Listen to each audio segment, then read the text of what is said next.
And then we do have somebody stuck in traffic and another person will be coming down, so.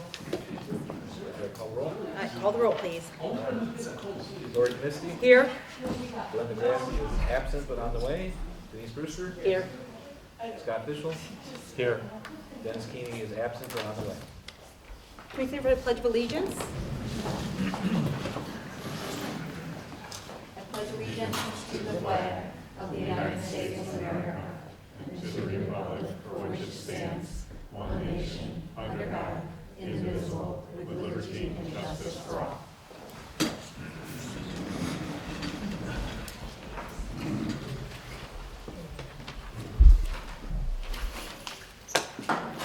On behalf of the board, I'd like to welcome all students, staff, parents, and interested community members to tonight's Board of Education meeting.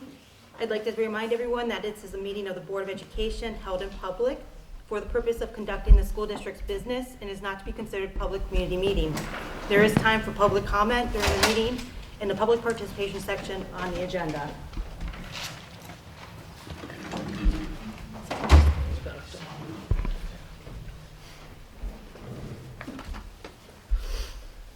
I'd like to make a motion to approve the meeting minutes for October 22nd, 2024 and October 24th, 2024. Can I get a second? Second. Any discussion? All right. Can you call the roll? Lori Kniske. Aye. Denise Brewster. Aye. Scott Fishel. Aye. Dennis Keeney. Aye. And that brings us to special reports. Okay. I only have one today, but this is a really special report to all of us. So tonight it's my distinct honor to recognize and celebrate the extraordinary actions of an individual who exemplifies courage, dedication, and selflessness. As one community, we are fortunate to have individuals who rise to the occasion in times of need, heroes who put safety and well-being above all else. Deputy Alan Ward is one such hero. At the end of student drop-off on the morning of October 31st, 2024, a domestic dispute spilled out onto the campus of Riverview Elementary. The school faced a moment of uncertainty, a moment that called for calm, decisive, and courageous action. In that moment, Deputy Ward acted with extraordinary bravery and composure, ensuring the safety of our students and staff. His swift response and professionalism averted what could have been a serious incident, protecting the lives of those entrusted to our care. Deputy Ward's actions that day remind us all of the critical role of our school safety officers play in keeping our schools and communities safe. His heroism reflects the values we all hold dear: integrity, service, and an unwavering commitment to the safety of others. Tonight, we not only recognize Deputy Ward's heroic actions, but also express our heartfelt gratitude. Deputy Ward, your courage and dedication inspire us all. You are a shining example of what it means to serve and protect, and your actions have made a lasting impact on the Riverside local school district community. On behalf of the Board of Education, our district, and our entire community, thank you. It is now my great privilege to welcome and recognize Deputy Alan Ward. Please join me in honoring him.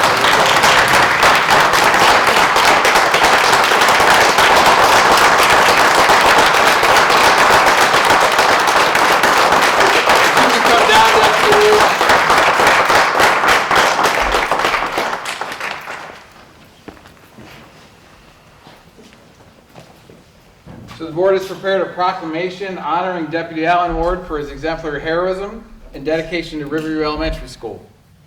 Whereas on the morning of October 31st, 2024, Deputy Alan Ward displayed extraordinary bravery, swift action, and unwavering dedication to the safety of our students, staff, and school community at Riverview Elementary School. And whereas Deputy Ward's quick thinking and courageous actions prevented this incident from further escalating, safeguarding the well-being of those under his protection, and demonstrating an exemplary commitment to service. And whereas Deputy Ward's diligence, professionalism, and calm under pressure serve as an inspiration and reminder of the vital role that our law enforcement officers play in the Riverside Local School District and throughout the community. And whereas his heroism reflects the highest standards of public service, bringing honor not only to himself, but also to the Lake County Sheriff's Office, and all those who are dedicated to protecting and serving our schools and communities. And whereas the Riverside Local School District, along with the Riverside Board of Education, staff, students, and community members, wishes to formally acknowledge and extend our deepest gratitude for Deputy Ward's courageous and selfless actions. Now therefore be resolved that the Riverside Board of Education does hereby recognize and honor Deputy Alan Ward for his extraordinary heroism, bravery, and dedication to duty. His actions on October 31st, 2024 are a testament to his character and commitment to the safety of our students and staff, and they will be long remembered as an inspiring example of service and courage. Be it further resolved that this proclamation be presented to Deputy Ward in appreciation of his outstanding service with the gratitude and respect of the Riverside Local School District and the entire Riverside community. Signed this 21st day of November, 2024 on behalf of the Riverside Board of Education.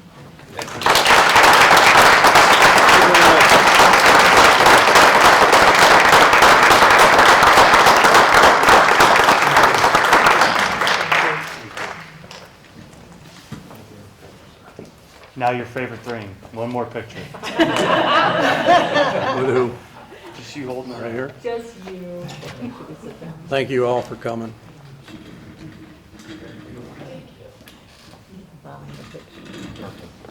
Am I done? You're done. Well, I wrote something down. I'm not a good speaker. We'll be able to- Bear with me now. First of all, an adult or child should never have to endure such an incident.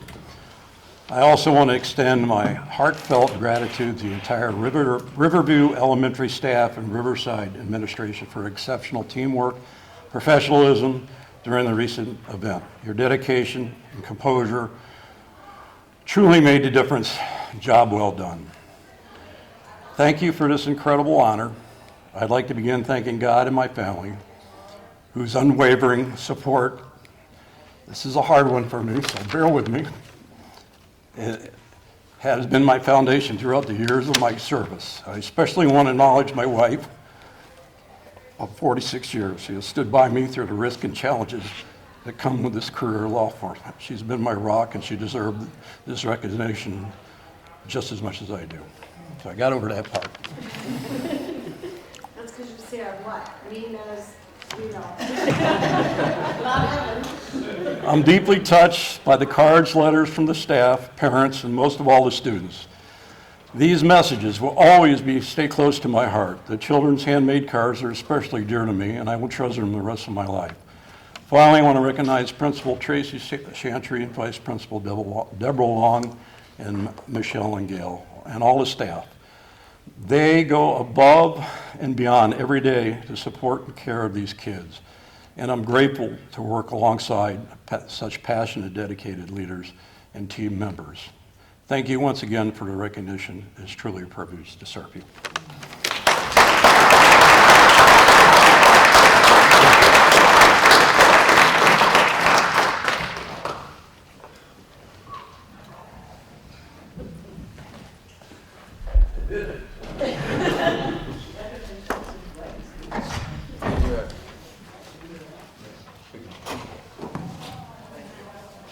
So I can truly say that on that day, Probably that we're open to be actually open to the meeting.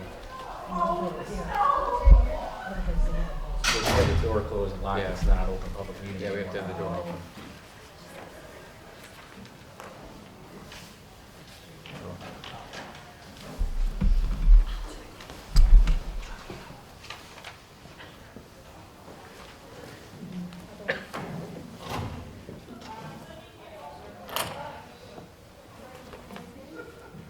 So on that Thursday, Deputy Ward did go home immediately after the incident. They actually went to get some of his injuries checked out and had to take Friday off. And I was there Friday morning, and all the kids came up to us immediately and was asking, "Is Deputy Ward okay? Is he doing okay?" He has made such a connection with those kids that it's unbelievable. And not just to have him there in that time of that time of crisis, but to have him there every single day with that positive message and that positive memory for those kids is something special, and we have something special. And thank you again on behalf of the school district and personally from everyone. It was a job well done. We are happy to have you every single day.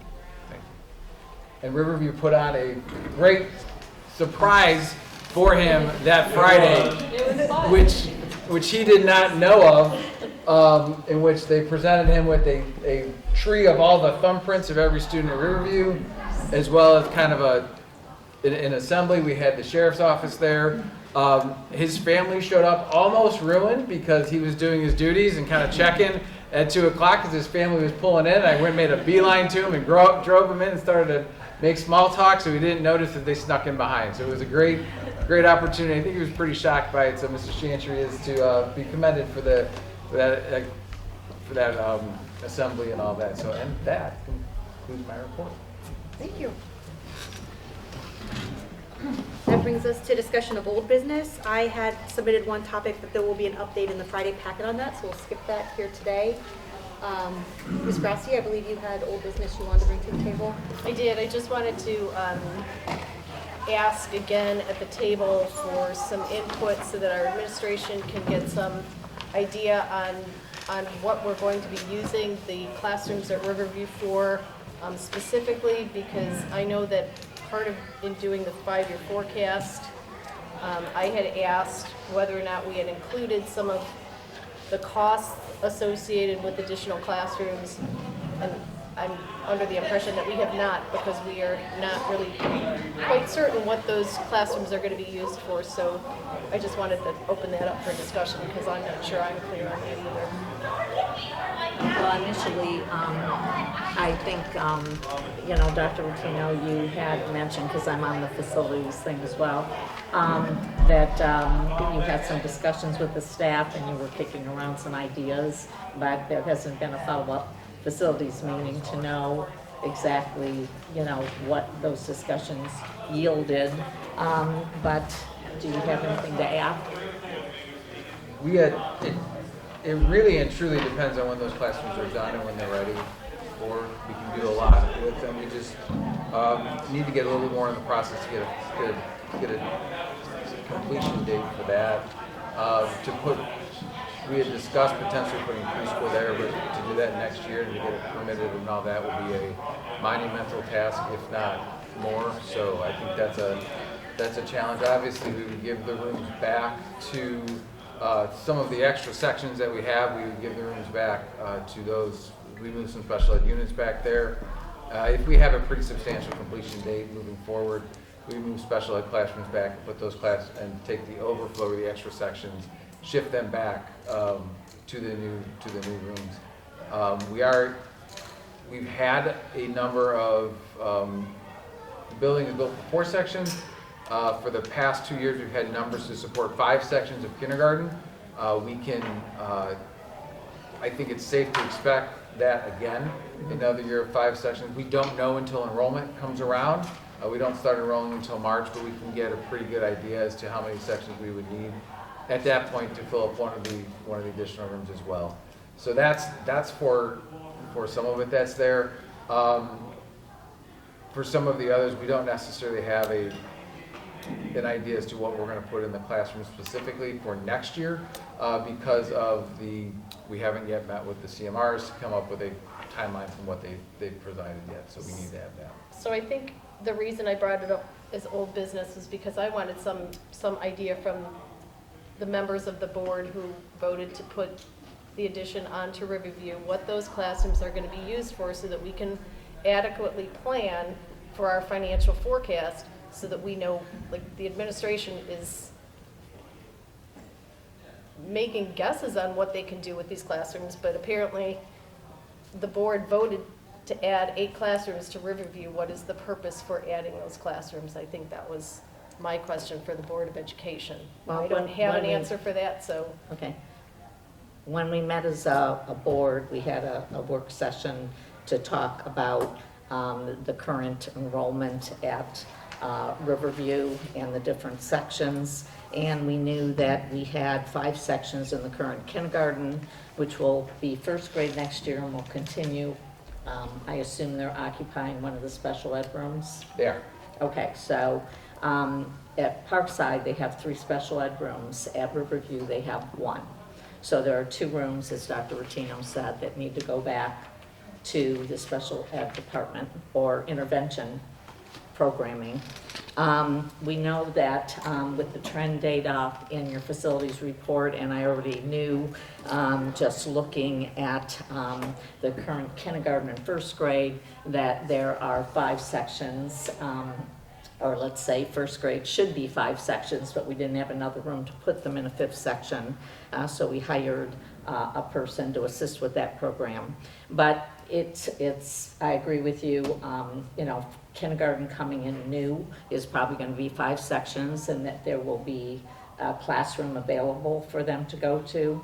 So right now, the new kindergarten coming in, the current first grade that doesn't have that 5th section is a second classroom. And then the current 3rd grade that's going to 4th, they have 5 sections already. But we're also losing one section. 5th grade had 5 sections, and a music room was used. So music will go back to their current room, correct? That's correct. Okay. So, there was a need for additional classroom space to, equalize the programming. So are because- we adding staff? Well, we'll probably have to add a kindergarten teacher. As of And right the way you now- outlined it? It's potentially to kindergarten, first grade. The current 5th grade teacher not knowing what the certification is might be a change in Right. where that is. That is currently a long-term position. So we would need to kind of really look at what kindergarten enrollment. We typically add those a little bit later. We try to look for and screen high-quality kindergarten candidates. And as soon as we get the numbers that make it fit, we'll add staff as soon as we can. So it does look like at least, we haven't had staffing meetings yet to really look at that, but I would guess the way things are shaping up, probably 2 staff. And that's Yeah. because we're adding space at Riverview, and if we had done something different, we might not need to add that staff. I'm just asking because I want to make sure that we are doing our 5-year forecast appropriately and that we add staff when needed, because we haven't done that yet. We don't typically make that for this 5-year forecast. We don't anticipate the staffing additions because of the fact that we haven't seen the enrollment numbers for kindergarten. So that would not be the one. For the 2nd grade, that would be potentially we would put that in, but we also don't know who's retirements as well. So staffing is still kind of up in the air at this early age for next year. We have some ideas, but we can't necessarily, they're not hard set moves. Right. And being on the Finance and Personnel Committee, you don't know who is retiring, you don't know, we have some long-term positions that have been placed. I know there was one at Lamouth, depending on certifications, where let's say, an extra 5th grade teacher might go because there's internal transfers among the staff. We don't know that. It shakes out, but realistically, if you want to know the current 1st grade that we know has 26, 27 students in each class, and it was that way in kindergarten, it was that way in 1st grade. We did hire someone to assist with that, but the fact is that they should be 5 sections. And so it will necessitate either a transfer in, depending on how staffing looks at the end of the year, or, Could a we, higher. could we have accommodated some of that with intradistrict open enrollment perhaps, or if we had gone with a different plan? I'm trying to get comfortable with, are we adding staff as a result of adding classrooms at Riverview? If we had done something different, would we be able We have to never, do something different? to my knowledge, in my short 2 years in this chair, we have not forced intra-district. It's usually a Correct. volunteer. Well, that's what I mean, volunteers. volunteer. I mean, I'm So just asking. So that is not, at this point, something where we would ever count on that. We look at the enrollments, and they typically intra-district in kindergarten and stay there for their entire elementary career. In terms of can we account for the rooms and all of that, we have accounted for those rooms by displacing our unit classrooms to other buildings and that sort. It does provide those unit classrooms, a chance to come back to Riverview to meet that. We have been creative, and that was prior to even my coming on board when they moved all the special ed classrooms out with Riverview. So it does provide us an opportunity to utilize those classrooms for what they were designed for. and the needs of those students. It does provide us the opportunity to, again, have the music room specific to music, and not to fifth grade. It does provide us opportunities for some of other programming. I cannot say that at the start of the school year next year everyone's going to be in a classroom, because we have not had the CMR meetings yet to know specifically when they are going to be done, and that is a true unknown to this.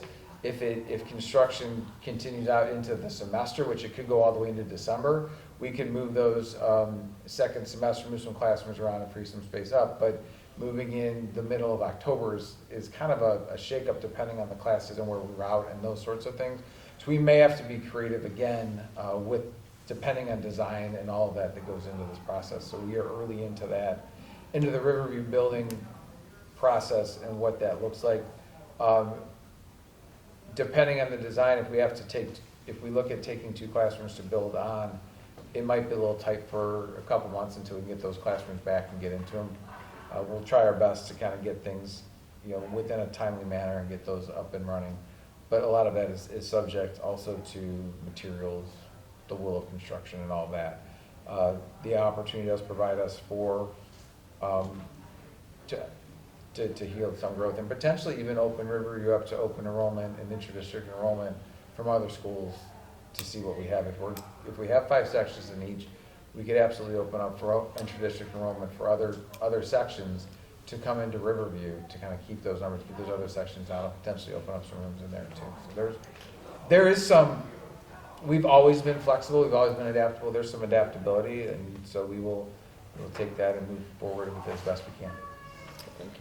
And, we don't know for sure how, the construction's gonna go. Obviously, it's weather dependent, it's supply chain dependent, but that's something that, as you said, when we have this CRM thing, then we'll, have a better idea. But in the meantime, we are connecting to a newer building. It makes it a lot easier. And there's some other things in play that'll make it even more expedited. What other things are in play? Pardon me? What other things are in play? Things that, we're still in discussion on. But that'll make it expedited, I guess? I don't know what that is. Who's in discussion? It's in discussion, With whom? that's not for public knowledge yet, so. We'll talk about it some more. I do want to talk about it in the December meeting. But in the meantime, the preschools, right now we have 2 at Buckeye and 2 at Melridge. And we still have students in trailers, modulars. And so, the thing that's of concern is, if we have space, it's really, there's assistance to be had. I know Tippy Foley through the SC, I know that there's our assistant principal over at Parkside that's been involved with preschool, and we have a preschool administrator. It just seems like if we can get some kids out of trailers and into the building and get preschool relocated, that would be a win-win for everyone. I want to come back to it. You said there was things in play to expedite getting everything up and running, and I guess I don't understand what that is. That's not, I mean, we've not talked about it, and when you say they're in discussions, I'm not sure who's in discussions. Our board has been in discussion on some things, but That that's would executive expedite? session. I think it was handled in executive session. But Yeah. nothing that would expedite the building. We can talk later. I also have something for old business when we get a chance. Just a reminder that we do ask for everybody to submit their old business before the meeting, just so everybody has a chance to prepare, but are you good, Ms. Grassi? I'm Right? good. Mr. Keeney? Okay, this is regarding the CTE edition here at Riverside campus. I'll give you a little bit of history on it. Several meetings were held with the administration and architect to formulate concepts for this new 4,500 square foot addition. Numerous concepts were created, and the realization of the constraints encountered when adding on to an existing structure became evident. 2 concepts that met the program requirements finally went for estimates. Option 1, or concept 1, has a net size of 4,562 square feet with a cost of $2,560,000. Option 2, or concept 2, has 6,321 square feet net of space with a cost of $3,102,000. Of these 2 concepts, approximately 30% and 24% respectively is lost to the corridor adjacent to the existing building. This is high-cost space due to the required roof fireproofing when abutting an existing structure. This is the case with any proposed concept. Space allocated to the enclosed manufacturing equipment in the classroom was achieved. However, the large open space or shop space suffers from size constraints. Concept number 1 has a shop size of 1,628 square feet, only 113 square feet larger than the existing welding lab. Anyone who has been in the welding lab will admit that space is very tight and not sufficient. Concept number 2 has a shop size of 2,368 square feet. This is less than the welding shop and wood shop combined spaces of 2,834 square feet. CTE programs around the state vary in size and offerings. This type of education is becoming more prominent and necessary for the future. If our program proves successful, it may even outgrow this space. If that is the case, then a freestanding structure located elsewhere on campus should be considered. I am recommending concept number 2 for further design refinement and construction. This concept is within our grant and additional funds allocation. The team will have input on necessary requirements to support the CTE mission. It was stressed to me by our owner's rep and architect that time is of the essence to move forward with this, as these things do take time for specifications and approvals. In addition to this, I am recommending window and door replacements in this area. That would be in the cafeteria and kitchen and the second story between the welding shop and the cafeteria, along with masonry cleaning as part of this project. Estimates for these items will be pursued. So I would like to amend the agenda for discussion and action to proceed with concept number 2 with a preliminary cost estimate of $3,102,613. I'm very confused. You're asking to amend the agenda? Yes, ma'am. That has to be done at the beginning of the meeting. I missed the roll call. I have asked Dr. Rotino to ask TDA to come in and present all concepts to the entire board so that we all have the same knowledge so that we can discuss them. They said that they would be here in December. Is that correct, Dr. Rotino? Correct. Yes, and they said that they really cannot wait that long. They really would like an answer. I'm sorry, to the administration, have they communicated that to you guys? Has anybody My communicated? understanding was, Dennis, you had called, Mr. Keeney, I'm sorry. This just I called happened yesterday. Well, Okay, I but you asked had them- called the state and said that we could extend things if we needed to. That was what you had communicated to me when we had that conversation. So I don't know Oh, if no, that no, will you're change. talking about the finished product. I'm talking about to get started with the process.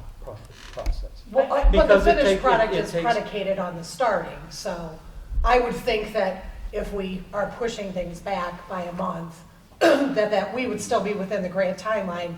Again, if, I think her name is Sarah from the state, communicated to you that we could use that carryover. So Yeah, I have there's not seen those There's not a hard designs. deadline there. Yeah, as there's long not as a we're hard making deadline. Right, but the architects and the owner's rep suggested that we should really get moving on this right away. Now, what are they gonna come and present that I haven't really already outlined here? They're going to come I and don't present know. stuff to the entire board so that the entire board can hear what it is that you have apparently heard. Okay.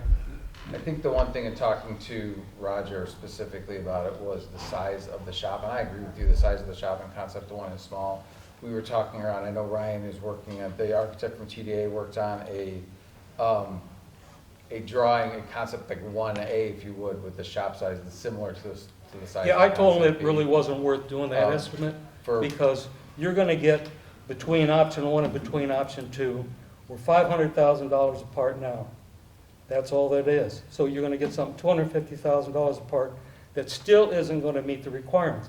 I would also suggest that if you added 10 more feet to the north wall and 10 more feet to the east wall, you would gain 1,000 more square feet in the shop area for maybe around $350,000 So- on top of the rest. These are So all that's things just that a the food for board thought needs and to- something to think about. Right, and these would be a great discussion for the entire board to have, but Well, we're There's- having it now, aren't we?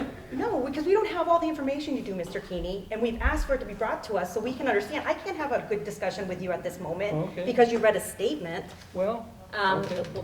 I just want to get some background. So could you tell me, you met with them, who did you meet with yesterday? yesterday I met with the owner's rep, I met with the architect, I met with the estimator from Cleveland Construction, and there was another person from Cleveland Construction on the phone, and we had a little over an hour discussion on this, and we just touched on the Riverview.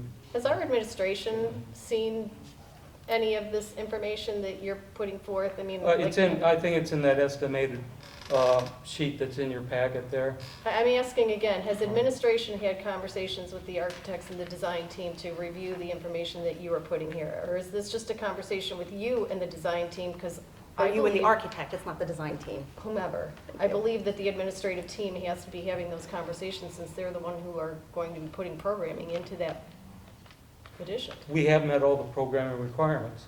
That was what we did before we went to estimation.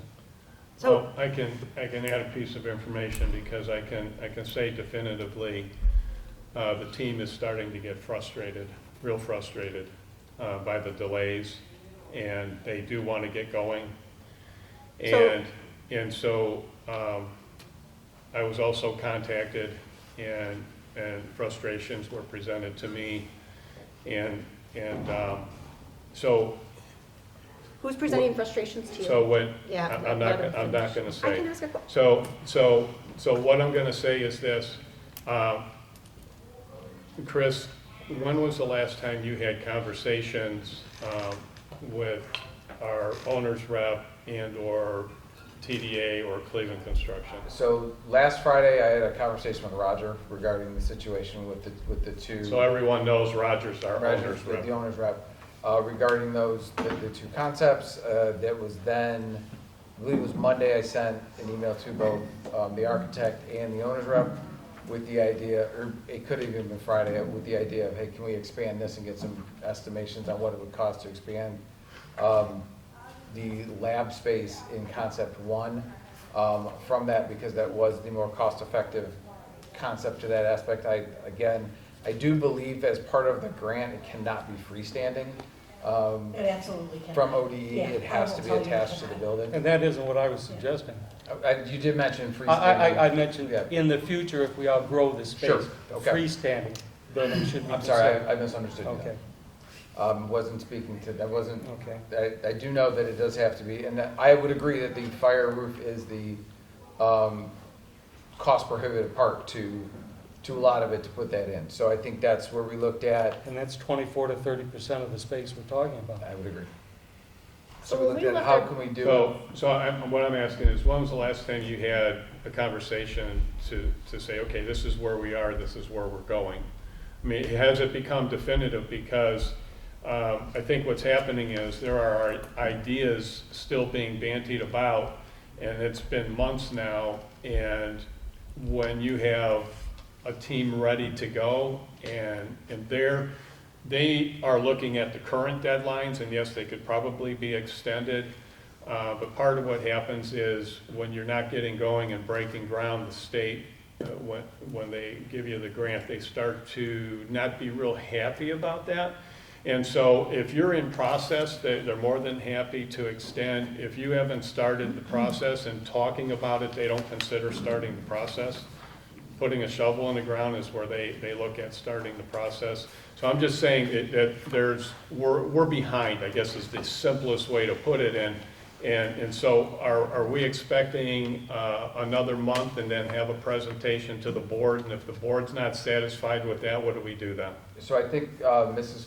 Krasinski asked that both TDA and our owner's rep, RFC, come to present the the concepts to the full board in a typical presentation. That was at the December meeting, and they were both available. Their availability was there to do that at the December 19th. This is the first I'm hearing of that. Was that a personal conversation, Ms. Krasinski, or how did that I happen? called, Yeah, that was a request from yeah, her to see I if, called him and I asked to have him come here. You called him, who? that was myself. Okay.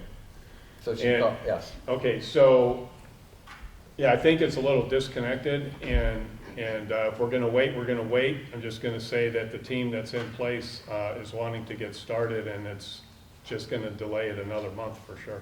So, Dr. Rotino, Mr. Placco, has anybody communicated the frustrations to you guys in your conversations with them? Our conversations have been, we need to narrow a site down and get to a final concept. We thought we had that with concept one, and then it was kind of put on hold. I think in terms of where we were at, we had a number of concepts from the beginning, and I think we're at the final stage to just kind of tweak it. We, all of Mr. Keeney, Mr. Placco, and myself all attended a thing at OSB about the importance of good design before you build because of all the potential changes that are there. So I think it is a very important process. I think the start of it is, what does that design look like in the concepts? They're very similar. It really does evolve around kind of how and just where the building comes from and kind of where the mass of the classroom space And is. then also the usable space, right? Because some of it with hallways and all that's not usable, if you will. And so the whole goal here is what is best for the education and opportunities for the students. Because the concern is, if the space is just a little too small, like the welding lab is very cramped, and if the space ended up being similar and the smaller space would be similar to the welding lab, then you could be cramped and it could be a little too small for the best use. And so for the best opportunities for the students, I think it needed to be a little bit bigger. And I think, yeah, this has developed into maybe a little bit bigger. And Mr. Platko, you had appointed $1.5 million as to what the board had generally agreed might be added on to the 2.5 grant. And the 3.1 would probably be at about $1 million with a couple extra, few extra items in there, which would probably be 1.1 to 1.2. So it wouldn't maximize out the 1.5 that right now is being allotted to that. So it appears like it's coming towards the larger space. And if we my opinion is, if we have to wait another month for them to come in and present, I guess we can do that. But you know, they're ready to go, and they're thinking that this is dragging on. So it was my understanding that our Buildings and Grounds meeting on Tuesday, that we as a group had agreed that larger space was probably better. Let me know if I'm not getting this correct, and I have it written down that we had talked about the 3.1 million, and Mr. Platko had already put in 1.5 in the 5-year, in the forecast for the PI, and we had agreed that that would probably be a good idea, but it doesn't mean that we're going to go ahead and approve something right now. We haven't seen a design. So at least that was where I left it. From at the Buildings and Grounds meeting, that was where I thought we were headed. Go ahead and let them know that they could move forward with the larger design process, and then we would see something and be able to approve it at a later meeting. Right, and the Buildings and Grounds was not bringing that to the table as recommended. Correct. Okay, and so we had that discussion, that information was disseminated, and so we are where we are, and if it's going to take another month, it's going to take another month, and it's just going to, that month is going to probably mean a little bit more than a month as to adding on to the time frame, because as you get into winter, a month means more like a month and a half to 2 months of a delay. So it's what it is. I'm just offering the information, and as Ms. Grassi said, we discussed this in Buildings and Grounds a little bit, but we certainly didn't bring it to the table as something we wanted the board to vote on, because we wanted everyone to have as much information as possible, and if that means they have to come next month and present so everyone can have as much information as they would like to have, then I guess that's where we are. Can we send back any communication that we would like to, you know, when they present, if we're going to wait a month, to see what this larger thing, like to really give us some detailed information, because I'm hearing. Would the board prefer as close to apples in the two concepts to have, because I know when we asked I think the concepts come down to size. Do you want insufficient size, or do you want maybe a little bit better size, but it's still smaller than the wood shop and the welding shop put together? So you have something, much smaller than or right around the size of the welding shop, or you have something that's larger than the, let's see what the other size is. We have something still smaller than those two put together, or you go even larger than those two put together.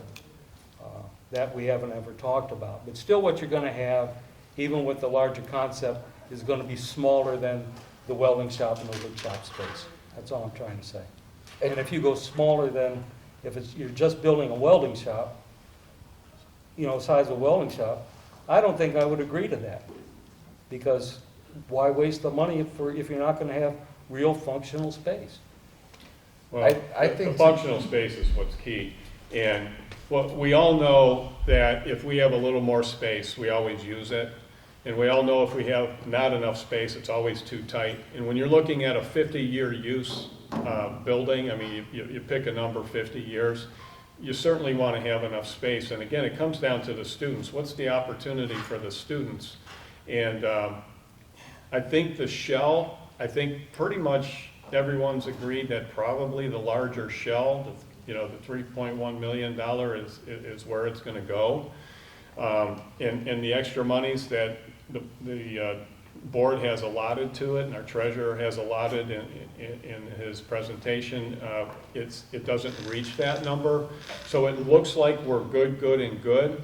And now it's a matter of, okay, is there something that someone wants to hear before we actually vote on it? Or is there something that you want to see, Ms. Krasinski, or do you have an idea of a change or something you No, want to add? I want to be introduced to it in general. And so then, in our meeting, our curriculum director, Malakar, who was saying, what about me, what about me?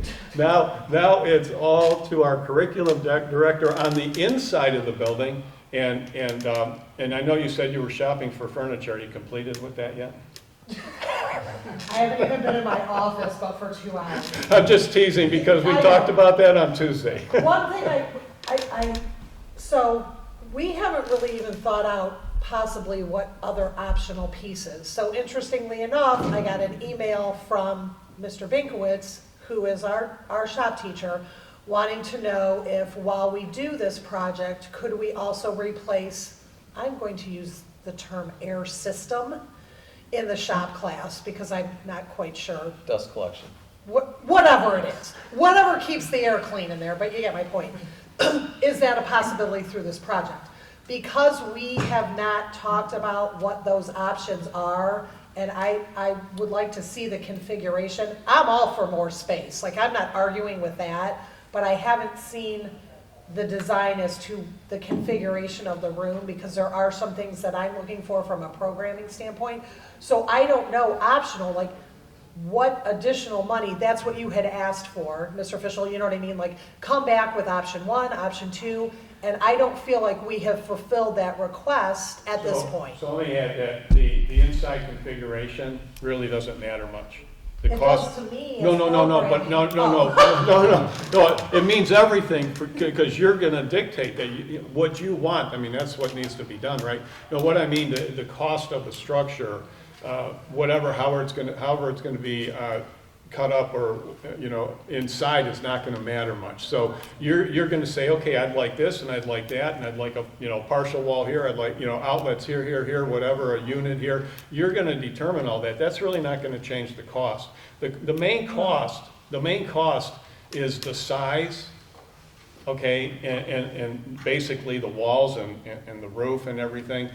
That all goes into the main cost. Now, Mr. Keeney, as far as the air handling, was any of that discussed? No, but that really, that's only a matter of more money. That really would not affect the construction of the addition in any way. Okay, so this would be an option. Yeah. It's Yeah, a want. exactly. That's exactly what you asked for. That's Right. what I thought we were going to do. And that's great, because all the options can be put on the table, and as the building is going, we can look at our options and determine to do them or not. As part of the design process, Yeah. you'll have that input, because this will be the space allocated to you. How do you want that inside of that space to work? Okay. That will be the task, and that's why it takes 4 months to get designs done. 4 months to put plans together, because we need that interaction. How is these spaces gonna be utilized? Right. And we have to go through all those different exercises. So let me Right, and when we did the new buildings, I understand that, because we went through that whole process, so I understand how the design process works, to ad nauseum almost at this point, but I guess where I'm stuck is when we talk about what the inside looks like, there was corridor issues, you know what I mean, that we're adding to the cost and space that was wasted. I want to make sure that the classroom, and I wish we would have met on Monday when we had that scheduled meeting to kind of talk through some of We these weren't things. ready for Because that then I'd be yet. like, yes, let's vote on a bigger space for Melissa, like, that's fantastic. But I can't say that because we haven't had those conversations. So the architect, when they get going, once they know the size of the building, he gets to work. Okay, and you have your site and the building and all that. All the inside stuff is kind of later. So you're able to collaborate with them and get whatever you want on the inside. Because that stuff is easy for him. Wow, the way he's been configuring has caused multiple iterations of this one. A lot of it footprint. has been under that constraint of the 2.1 million and the 4,500 square feet. The concept one was designed as, that kind of came out of, he had the other concepts, which were much larger spaces, which were really nice spaces in the initial. And it came out of the design of, let's keep it to what we think we can get for what the estimated 2.1 million when we initially wrote the grant was. I think too, in speaking with our owner's rep, if we expanded, if we came back with, if we're the board's willing to go to 3.1 and we let the architect know, take both concepts and stretch it out to what you can do with 3.1 without necessarily which one gives us the greatest square feet. I'd agree, I'll take as much square feet as we can. I think that's a key to this space. I don't think Dr. Merlocker is ever going to argue for More money? Yeah, for more space. If that's really what we want, I think that's a key to it, to that idea of where can we build out. And even when I went to, so can you make the lab? So it did come after, but now that it did come after, my days have kind of blurred together. There's a lot going on. After buildings and grounds, I did reach out because we had talked about what do these two spaces look like. I reached out to our architect to say, can you make this lab the same size? Buildings and grounds requested it because we did talk about what does that size look like. Can we make it the same size and then get some cost estimates for it to see what that would be if we went with that same size? Because the owner's rep on the conversation I had said it would probably be still less expensive and more efficient if we built out that size to equal sizes. I think that's doing our due diligence to it to get the cost estimates for those size, for same size spaces and same size learning spaces. Or if 3.1 is the number, we'll gladly spend it and say, what else can we push out to that? If it's 3.1 an estimation, cost and then value engineer from there. When we got the initial request back or pricing back, we immediately went into what do we have to value? I think we call it value engineering. It is called. What do we have to value engineer out? That's to where make you it- slash things and, off the and- list. and what does that look like? And I think that was our initial thought, because that's kind of been the mindset that we've been working at, is we want to keep to the allocated grant funds. If the board's willing to put more money in, we're willing to definitely work to come up with the most size we can, and we can have that done with a formal presentation put together of both concepts to kind of look. And I mean, no design's perfect. We've learned that from all of our buildings and everything that we have. But we'd be more than willing to kind of have those two put it together and have the experts explain it and not play the telephone game where I'm explaining Right, it. so- I think when we Go talked ahead. at Buildings and Grounds, we had agreed that the 1.5 million was gonna include the furniture, the fixtures, all the pieces of equipment that had to go in that. Yeah, building. 400,000 of that $2.5 million grant is for that. Correct, Yeah. but, Right, know- so when you take the 3.1 and you add that $400,000, that was, now you're at 3.5, you're from 2.5 to 3.5, that's the million. so that we were saying it's okay to add another $1 million. We were saying it was allotted maybe up to 1.5 million, now we're at 1 million. Almost inevitably, as you're going through a construction project, you're gonna add another $100,000 or $200,000, okay? And so that's why I was saying we're at 1.1 or 1.2 of the 1.5. I think we're well within, if you wanna call it a budget, our projection. And the whole idea is that once you know the size of your space, they can get to work. Everything else comes after that, really, because they don't care what the inside looks like. And that can be determined, and you can dictate that and get everything you want. Now, might there be something you want in there that costs an extra $20,000, $30,000? Maybe, but that's not going to be an issue. And I think we were working on the orders of bring the 2.1 for the building, and then bring the options for what else we're going to do with the building as part of the one. And maybe we interpreted, well, what else we're going to do as part of the $1 million, and we talked about potentially adding air conditioning to the commons and the cafeteria and the windows and door replacements around there, which all would be extra costs in addition to. So is it 1 million and then see, and I think those are the questions we really have to iron out. Right, and so to that point, okay, when this edition right now, most of those questions have been answered. Now it's a matter of how much more money do you want to spend to get things. And I'll give a general picture, okay, as I understand it. You put this addition on, there's things that make sense. Add this on, add that on, because it makes sense. Now you're outside of that scope. Now if you want to do other things, you're doing separate projects, okay? And so I think as far as this addition goes, the things that make sense are already included. The other wants and maybes that would be separate projects that are going outside of the construction of this, those things can be discussed and see, you know, if the board wants to move in that way and approve different things. And those are the wants that are outside of the construction, but the construction at the 3.1 million, the size of the space is really identified. There's not much more to talk about. The only thing that really was discussed was, we're going to go smaller or larger. If we go smaller and it's not a satisfactory space for the educational needs, that would be a disaster. And I think that everyone that's been involved thus far, I don't know if there's a single person that has said we should go to the smaller. Everyone has agreed with the 3.1.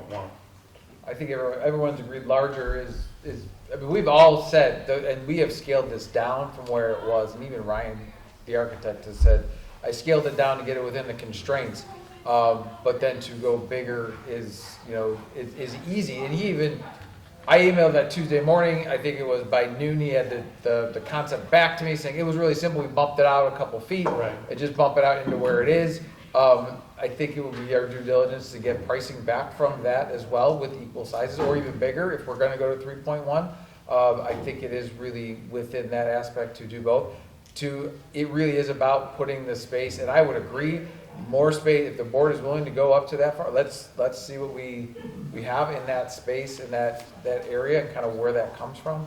It really is an opportunity to truly, I mean, it's on the back of the building, so it's not, but it does provide us with a entrance to the commons area, and when we had some of the discussions, having those entrances to the commons, and that is a significant add to a building that doesn't have an entrance that goes right to the commons. And anytime you want to go to anything in this building, you have to walk in the doors over here and walk down to the middle, and it's pretty far. So I think to have some of that, either structure I believe will provide that. I think it's just looking at what that looks like. And if that's a desire, if that's a win and comes from this project, I think that's an extra win. That's not a necessity within the scope of the project. Right, and I think in my discussion with him about that item, part of the problem is the fire code. Yeah. And the construction of a firewall, or more than one firewall. It's fire roofing, I believe. Fire roofing, Yes. and so, right, so now to have that want, if you will, now instead of a normal cost increase, it gets to be a little bit of a larger than normal cost increase. So that's what I'm saying about the wants. There are plenty of wants to talk about, but that doesn't have anything to do with the size of the building. And I think we had those discussions within the committee, and for that committee, I thought that committee work was going in the right direction. It was really good. I think I think the end product, we're excited to see what the end product is. I do think having kind of a formal, I would recommend, I know it is another month to kind of delay it, so when do we get in? And I understand that they are willing, that they do want to get moving on it. I think we all want to start to see something come from it, but I think, again, the importance of design and really having that design meet kind of all the criteria and having more eyes on it and say, well, what if this and what if that is a really good thing. And I would definitely encourage having, the board here from both TDA as well as RFC, just as a final, and then we can even put it on as, they'll be in first, we can put it on as an agenda for discussion and vote on it that night and just wrap it up and move forward. I would encourage that. Would they have options at that time? Well, that I'm would just, really I'm provide- just curious, when we're talking I about, would like to request a committee meeting so that we could go over that stuff, so we could have this conversation. I can see what you're viewing. What kind of options would you want? I just would like to see what the second option is that you're recommending. And so we can talk about it, I can see where the classroom layout is, and then we can talk about like, what That other was in our- options that would was we in our bring? packet. right, for What me, other- the options are like the things like your Yeah, air so handling can and I your bring that doors air and like, system?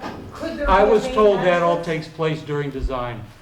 Right, so Yeah. once the size of the building is made, you can design the inside any way you want. that's, I know, to but me, I that's was not trying to inside. respect what you had asked us to do, which was bring the design and the options to you. So that's what right. I'm trying to do. So we wanted to have an idea of what you wanted. And then, once you know how you want the space organized, then you can go to, okay, where do we need outlets, where do we need power, where do we need everything else? And you saying what you need gives the architect everything he needs to lay that out.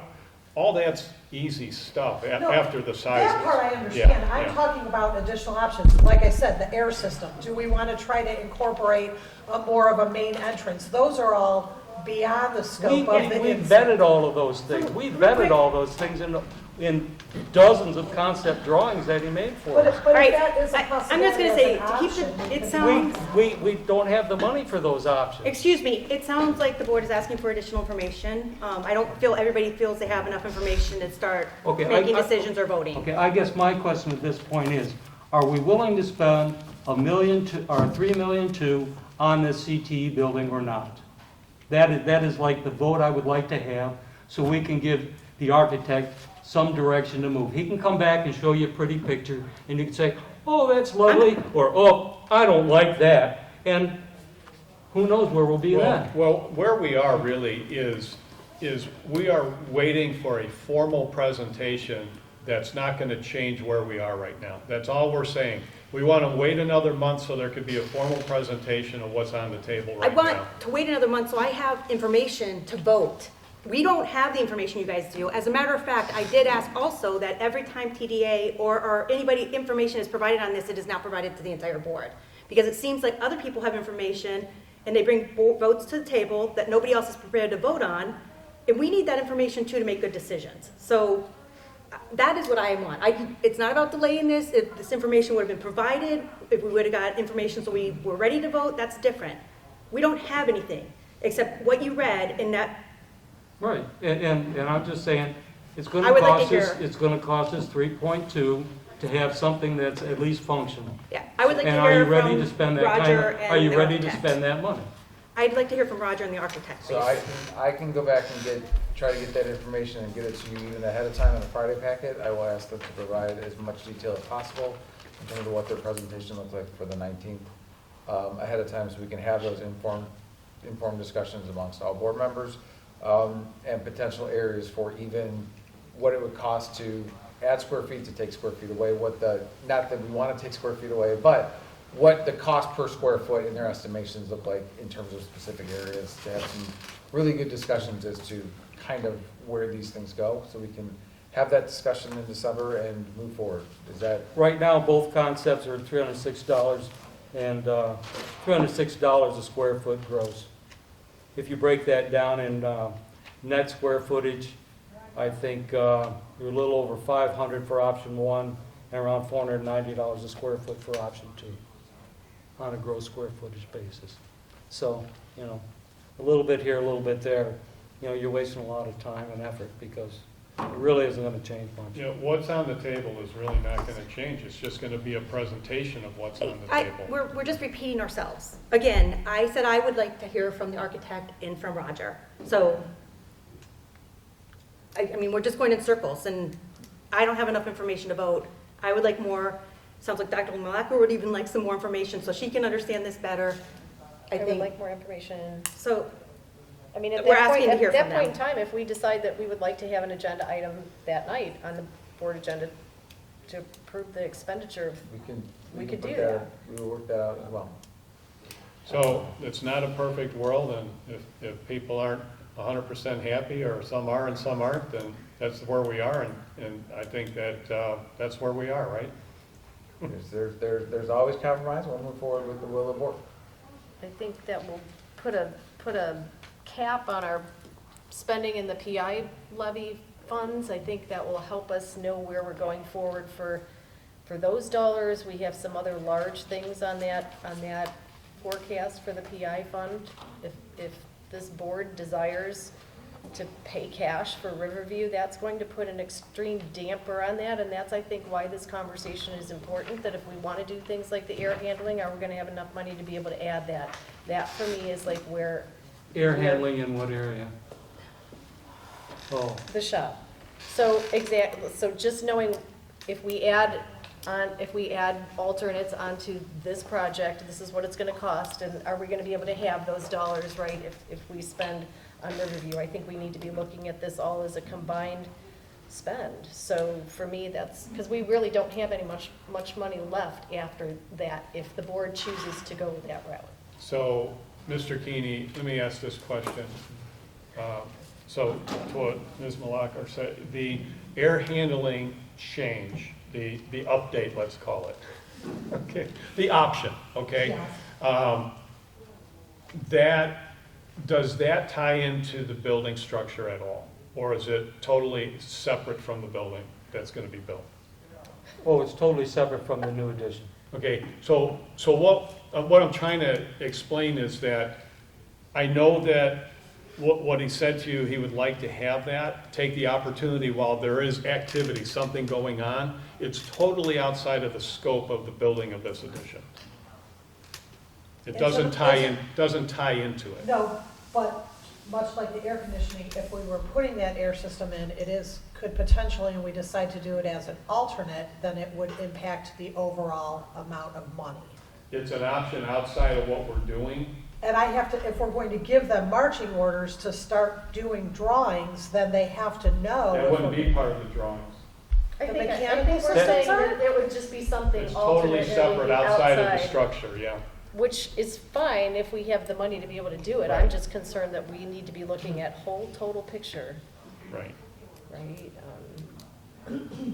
Here's the project for $3.1 million or $3.2 million, and then these are alternates that you could add on top of it, and then we have to decide whether or not we have the money to be able to do Exactly. it.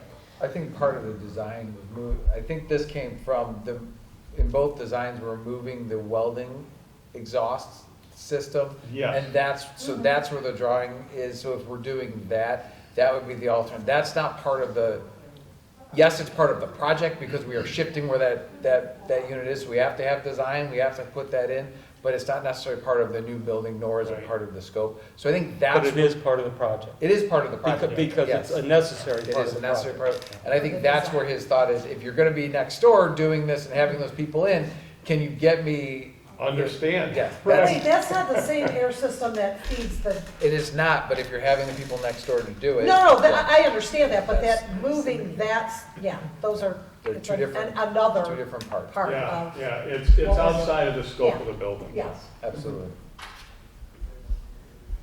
Right, and they've already agreed that they can come in, correct? Yes, Thank you. yes, they are scheduled, they have it on their calendar. That's for the 19th, right? Yep, 6 o'clock. That brings us to new business. There was nothing submitted. And then that brings us to our Board of Education Committee and Liaison reports. First is the Superintendent's Business Advisory. We had a meeting on November 7th. At that meeting, we did split into groups, and we're exploring options to start applying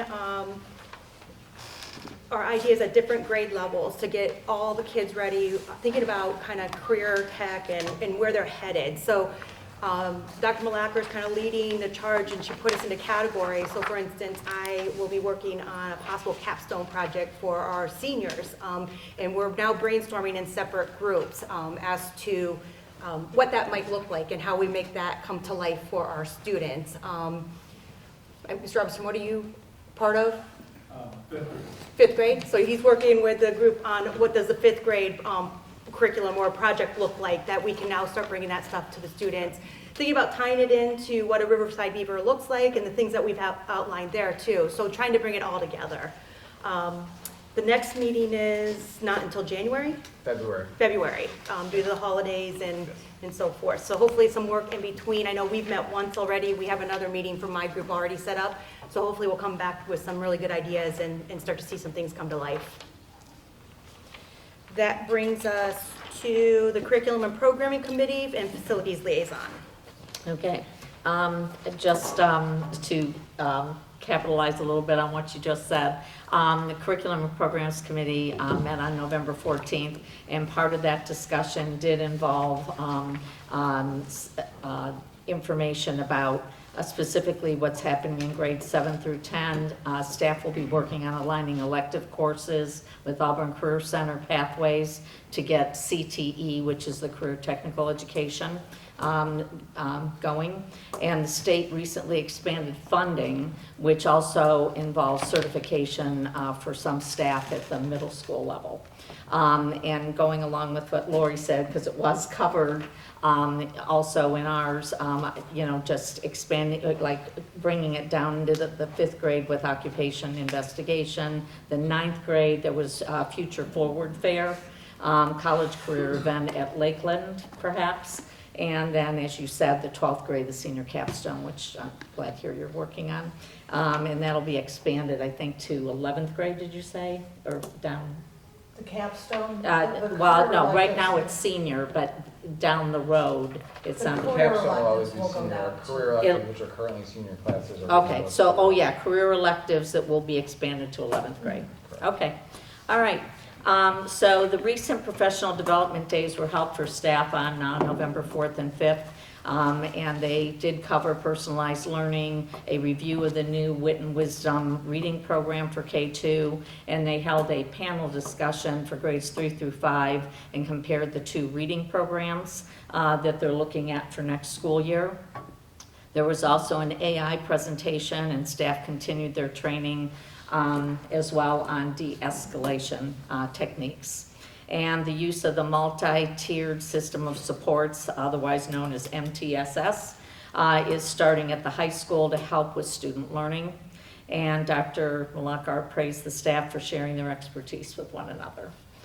And then a partnership has been developed with the city of Painesville, which is career-based, and they will take 3 to 4 students a year. I suggested checking with the county because I watch them. I work part-time downtown, and so I watch all the things they're doing, and when you were talking about it, I thought that would be a great opportunity to expand. Our student services coordinator, Mrs. Lanning, shared a monumental achievement by completing a lengthy review of IDEA, which stands for Individuals with Disabilities Education Act. They received a clear report for compliance, resulting in ongoing funding for our special needs programs in the district.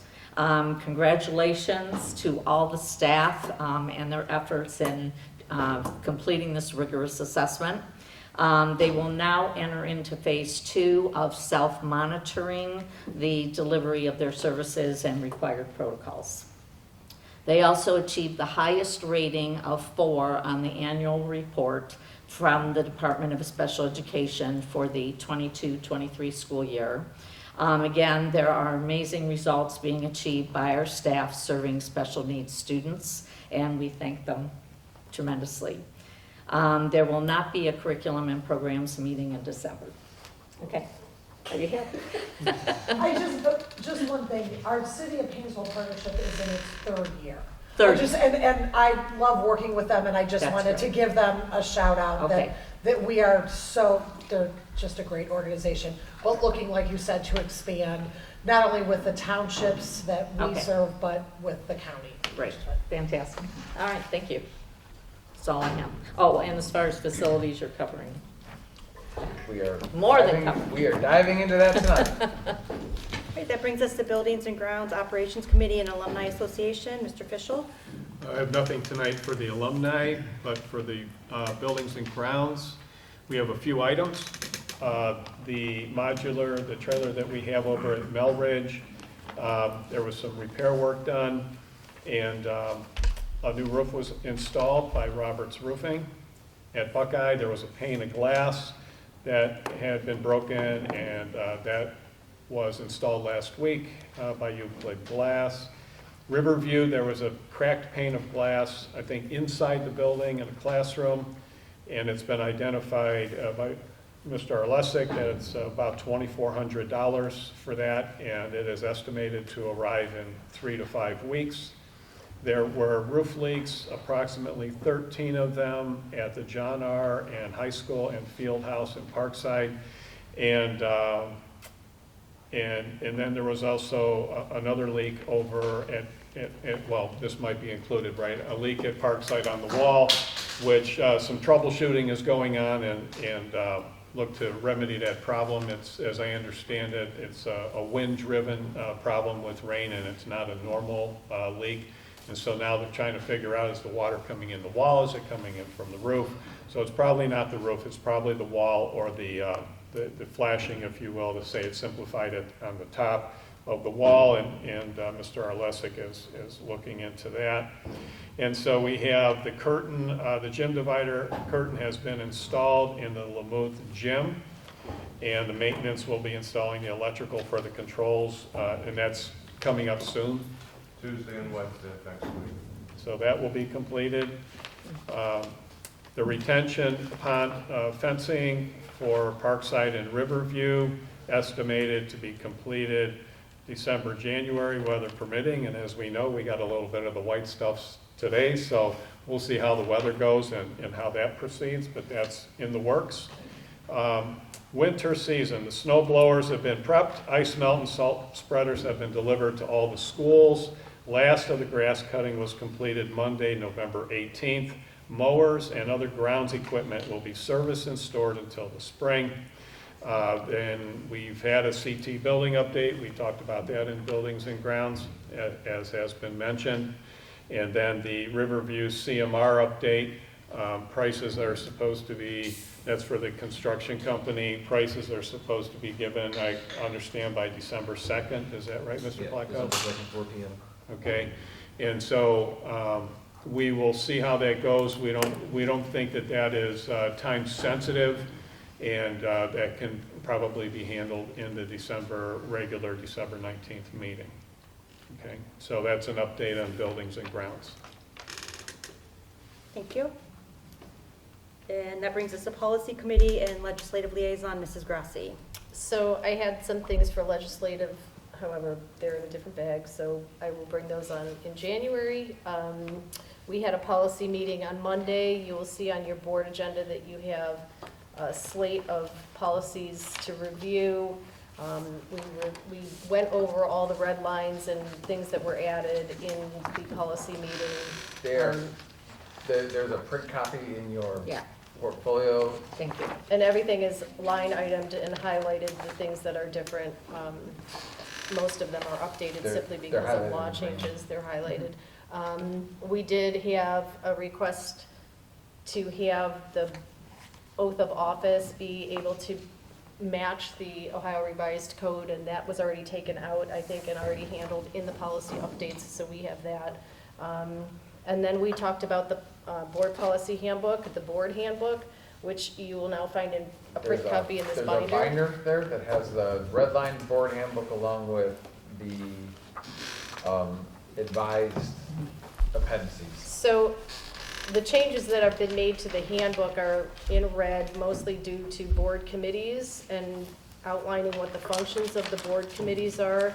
We had talked about that earlier this year, gotten everybody's input, and it's summarized in this handbook now in red. So please, if you have some time, please make sure that you read that. We will take those under advisement. If you have any changes or comments, you can give those to Dr. Bettino, and then we can have another policy meeting and review those changes if anybody has them, and we can approve this in December.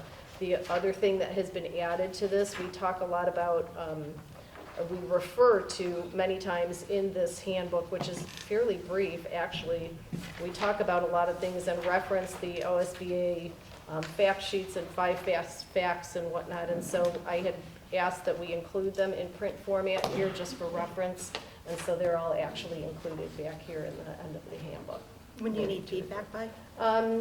When do you want feedback by? We're not meeting until The week of, probably the week of the the week of, 16th. yeah, the week before the board, by the Friday before the 19th, I don't even know the date. I think that's the It's 14th. 13th or something. 13th, 14th? It is the 13th. The 13th. If you guys can actually do that then by Friday the 13th and provide those, we will. As another note, one of the things that came out of the policy committee is providing a copy of Robert's Rules of Order. We talk about it a lot, but, so if you do not have one, I have them on order, the OSB copy for them. As soon as they come in, I will present the to you at the next board meeting. They should be in by the December board meeting. Even Amazon wasn't able to get it the next day. It's So not a real big book. They're paperback, aren't they? I believe so. Yeah. So if you do not have one, but I will get you a copy of those as well. Do you think things have changed in there? It says that, no, I don't think so. I don't think so either. I don't think Okay. they have. I just am not sure who has I'm a not copy sure, of yeah, that who was does one that not. came up. We're not sure who has them and who doesn't. We wanted to make No, sure that's everybody has fine. the same edition. I just have one, so I was Yes. like, I wonder if things have changed, so. Right, and the OSBA Okay, information in here is basically, I mean, it's great information, but, you know, as things come along, there may be other opportunities to add information that would be pertinent. No doubt. Yeah, I as would a agree. resource. You know, there are a lot of Okay. resources that we can have, but just It's a some of starting them are point. really good technical Right. descriptions of what the board needs to consider. Some things are, give explanations of legal issues that you need to watch out for, especially in things like, the one that I found really helpful was in bidding. The bidding fact sheet, I think that one is interesting, what you can have bid, when you don't have to have a bid, how it has to work and all that. Just the procedure and process around some of the things that we do, that we don't really talk about what those procedures are, so they're just outlined here. I think Okay. they're And We I'm- do have it linked in the current handbook. do have them linked. And as the new ones come out, we can print them out and give them to you Right. to update your handbook. Okay, and as far as these bylaws and policy changes, this is basically what Neola is recommending, not, we don't change the wording, it's what they, So Neola comes out and they provide the information, and then if there are changes that are law-driven, they provide what those changes are, based on federal or state law updates. And then there are times when you, as a school district, have an option of, it's check the box. We want to include this in policy, or we don't want to include this in policy. And so they'll give you a number of box checks. And our administrative team meets with Neola and reviews all that and does that. And then that's what you have in your packet. So for Okay. example, the oath of office was, you can check the box to have just your treasurer do it. You can check the box to have anybody who's allowed to do it, you know, so we've updated those. okay, So I they just do, wondered they do about the review process. those. We don't attend that meeting with Neola, Mhm.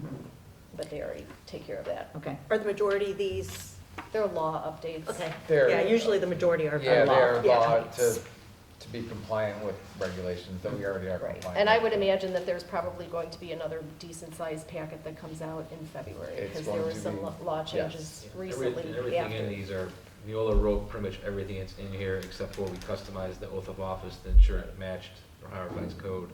And, because it was kind of open-ended, and it just kind of clarified who can administer an oath of office, we just kind of put that little extra detail in there. So we don't typically customize the policies, but every once in a while we will, based on our so a school district can look at that policy, but can they extend it or add to it as long as they're compliant, but they can customize it for their district?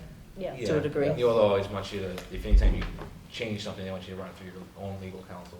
Okay, The other part too, there's a lot of bylaws changes as well, that change some orders and all of that, and kind of combine some bylaws and switch that up. That's why it is so thick, because of some of that. A lot of that's also coming from some of the lawsuits that are going around the state for procedural things and following policies. So Neil has tried to tighten it up and make sure that it all fits. As lawsuits arise, they say, oh wait, we need to change this one as well. So that's where a lot of the bylaws changes are coming from.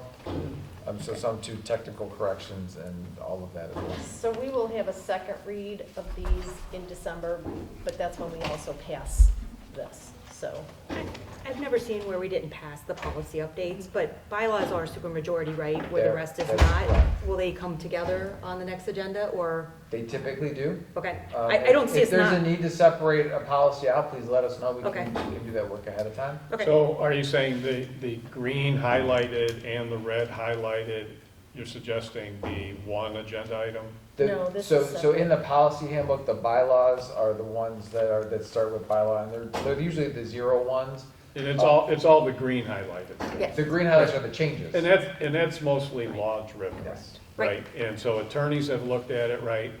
And so, I mean, it's not 100%, but for the most part, if we think we know more than what all the attorneys knew, then we could change it, right? And You this, should this, probably get this update out quicker than you'll do. and this board handbook is a separate, Yeah, separate it's separate. item completely, so this will be a. Yeah, thank you. And I mean, obviously, I mean, then they would come back and say, well, you can't do that. Yeah, they would come back, that's not a good idea. Correct. And this is why. Right. You can make up any policy you want. Yeah. They would say it's not a good idea, here's why, and Yeah. here's where it's gonna hurt you. Okay, other than that, I don't have anything else. Great. Brings us to superintendent's report. Great, holidays are around the corner, and we got a lot of great things going on at Riverside. Really excited to have there. First of all, publicly want to thank all the voters. We were on the ballot for renewal, and it passed, issue 4 passed during the general election on November 5th. This is a great part to our operating budget. It's a financing district. We are the only one that we know of that has a joint financing district with other districts, in which it's a number of districts who kind of come together around the power plant. Initially, it was to work off the value of the power plant, but since that's been devaluation, it's more of a just kind of a almost countywide or joint levy together that still gives our voters or our residents the rollback extension and the Homestead Act and that sort of thing. It's a value for that. The levy originated in 1990 and has been improved every 5 years since. It just makes sense to continue this on. It's with Perry, Madison, and Painesville City together combined. And the levy brings in approximately $3.2 million every year, and we use those funds for the general fund. They go directly in the general fund for instruction. So thank you again, voters. It's actually a separate fund, but included in the general fund forecast. Yeah, right. Fine.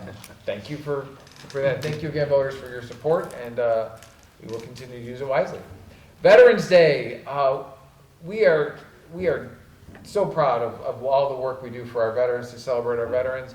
Unfortunately, I was not here for Veterans Day. I was at OSBA along with Ms. Brewster and Mr. Keeney. But all the schools, every school in our district does something for veterans to bring our veterans in. Each school held either a breakfast, an all-school assembly, or a luncheon to show appreciation for everything our veterans have done for our country. So we are very appreciative of our veterans and continue to do and celebrate them as much as we can.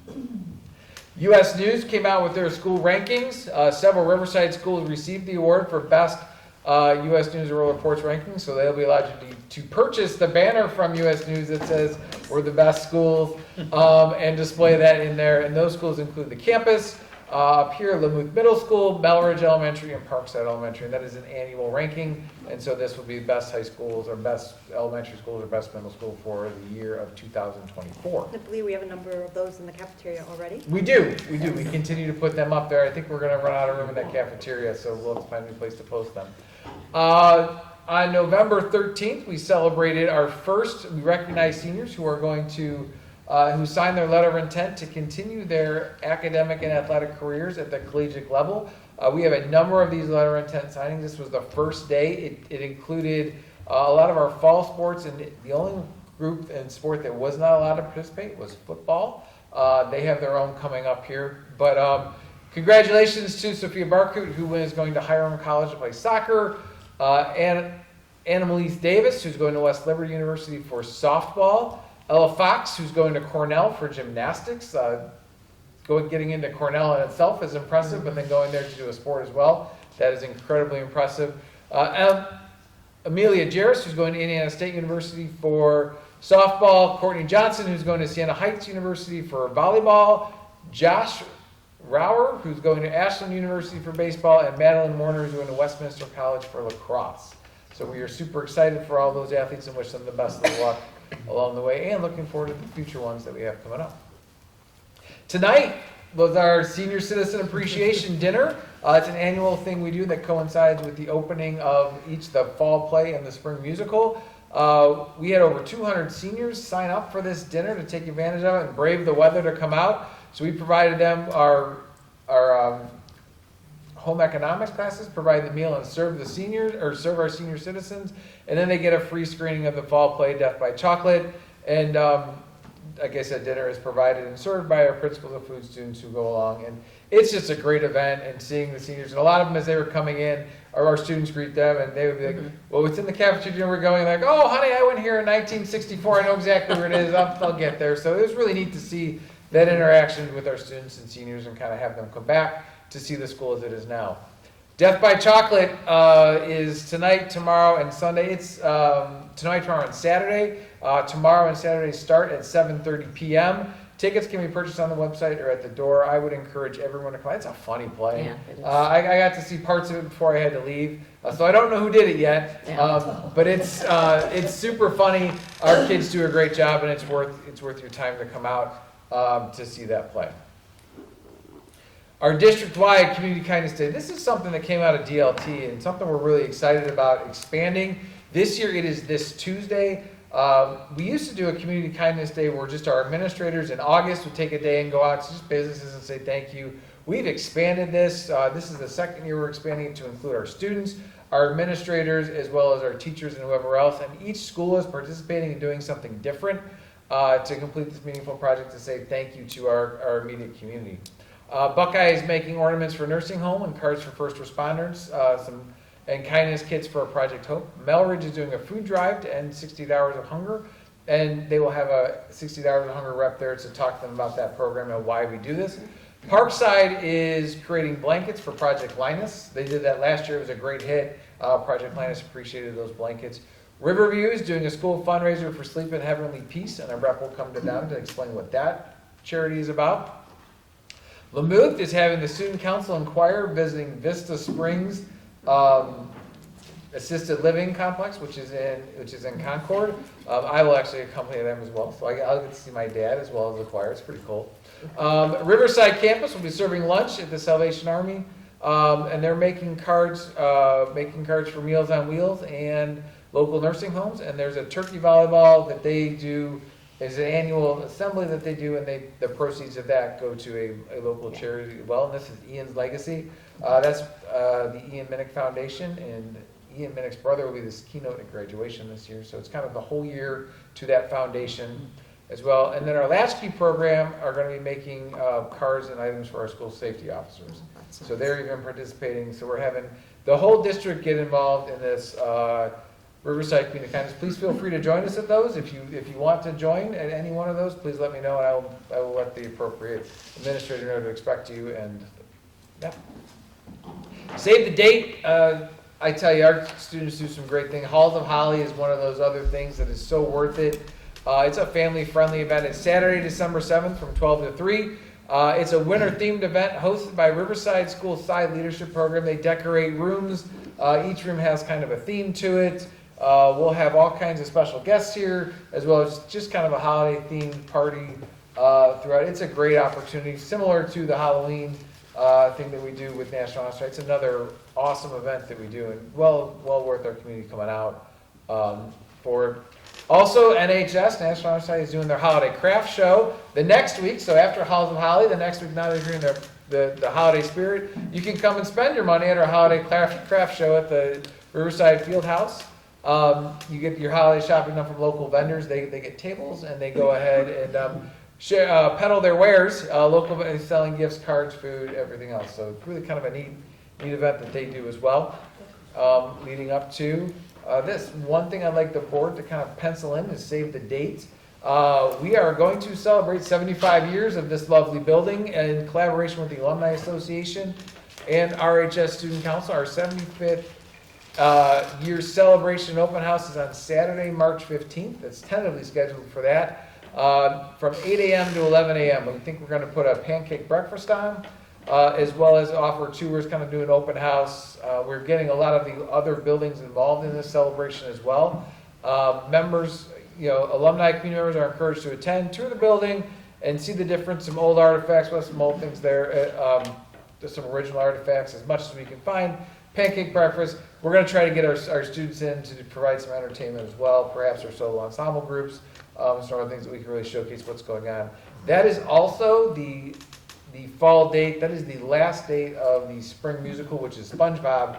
That will be at night, 7:30, the SpongeBob musical, and there's talk of maybe adding another show if the ticket sales are there. So we'll have that as well. But it's going to be Saturday the 15th, and March 15th it's the Ides of March, and it's going to be a very special day at Riverside. That concludes my report and updates. All right, thank you. That brings us to Treasurer's Report and Committee Updates. So first is Finance and Audit and Personnel Committee and Booster Organization Liaison, Mr. Keeney. Yeah. The meeting was held on November 14th. Personnel updates, again, just typical personal turnover and postings for new or replacement positions is always ongoing. Reimbursements are being made for science of reading training. We're using a new recruitment tool to attract ex-military personnel and eligible spouses for, positions of staff or faculty positions. What they do is if they're honorably discharged and they're successfully employed in that position, then they'll receive some type of a bonus, cash bonus for that. So it has been helpful in recruiting some ex-military personnel. Just to clarify, Mr. Cannon, I mean to interrupt, that's a state program, so we get Oh, is it a reimbursement state from the program? Yes. Okay, very good. The non-teaching degree substitutes, there's new policies in the Ohio Revised Code, so we're updating our policies to reflect what that is, and that has to do with qualifications for these teaching substitutes. The ESC service contract, discussions regarding options available to us regarding various educational services that are needed by the district.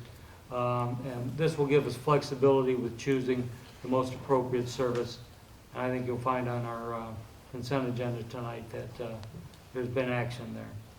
The 5-year forecast, or preliminary forecast numbers were presented, and an updated forecast will be presented at the next board meeting. Ohio Department of Development, the Advanced Energy Grant Fund. Decision was made not to pursue this at this time, but may be revisited again next year or sometime in the future. And that's all I have for that. Thank you. And that brings us to an update from the Treasurer. All right. First, we'll go into our October financial report, which is always available in board docs and on the treasurer's page on the website. Our total cash balance at the end of October was $42.7 million. The permanent improvement fund is $7.7 million in cash, of which 1.3 is currently encumbered for current projects and 6.4 available as of the end of October.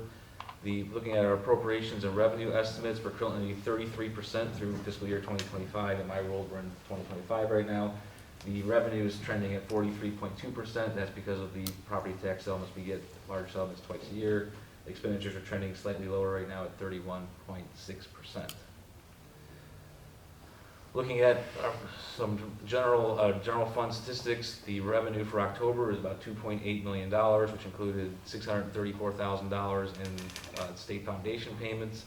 It also includes our homestead rollback reimbursements from the state of Ohio, about just shy of $2 million. That's the portion of the property tax bill that's paid on your behalf by the state of Ohio.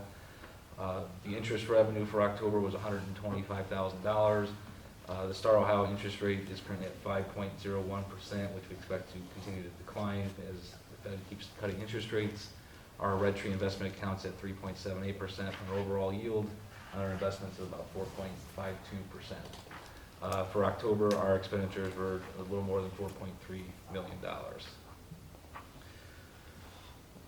And then we'll move into the 5-year forecast. I have copies here to pass out to the board, and we'll go through this. Certainly it's something better to do on a Thursday night with snow going on, nothing else exciting with the Browns game or anything.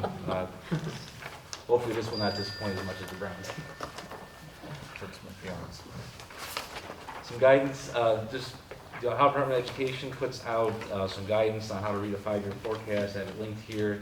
It's actually been last updated in 2011, so some of the revenue items in there described are out of date, but their overall concepts are the same, and expenditure explanations are still current. Sorry. The 5-year forecast contains estimates based on the best information available at the time it is prepared, kind of like your weather forecast. What's happening tomorrow is more known than what's going to happen in a week from now.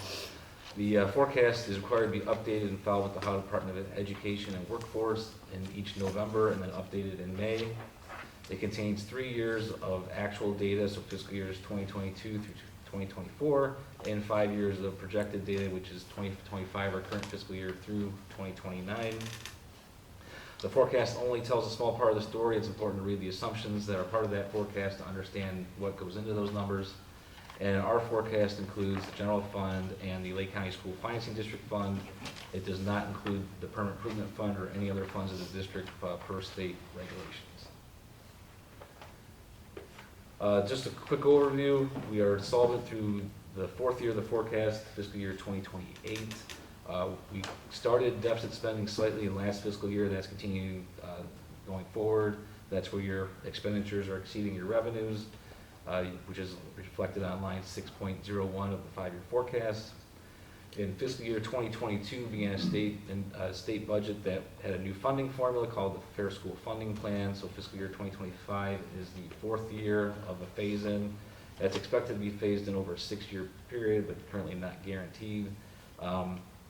With the state biennium budget, we're currently in the 2nd year of that, so we're going into budget season here in the beginning of the year of what our funding will look like in fiscal years 2026 and beyond. So we're essentially projecting what the state's going to do through their next 2 biennium budgets, which we all know you can never really predict what they're going to do at the State House.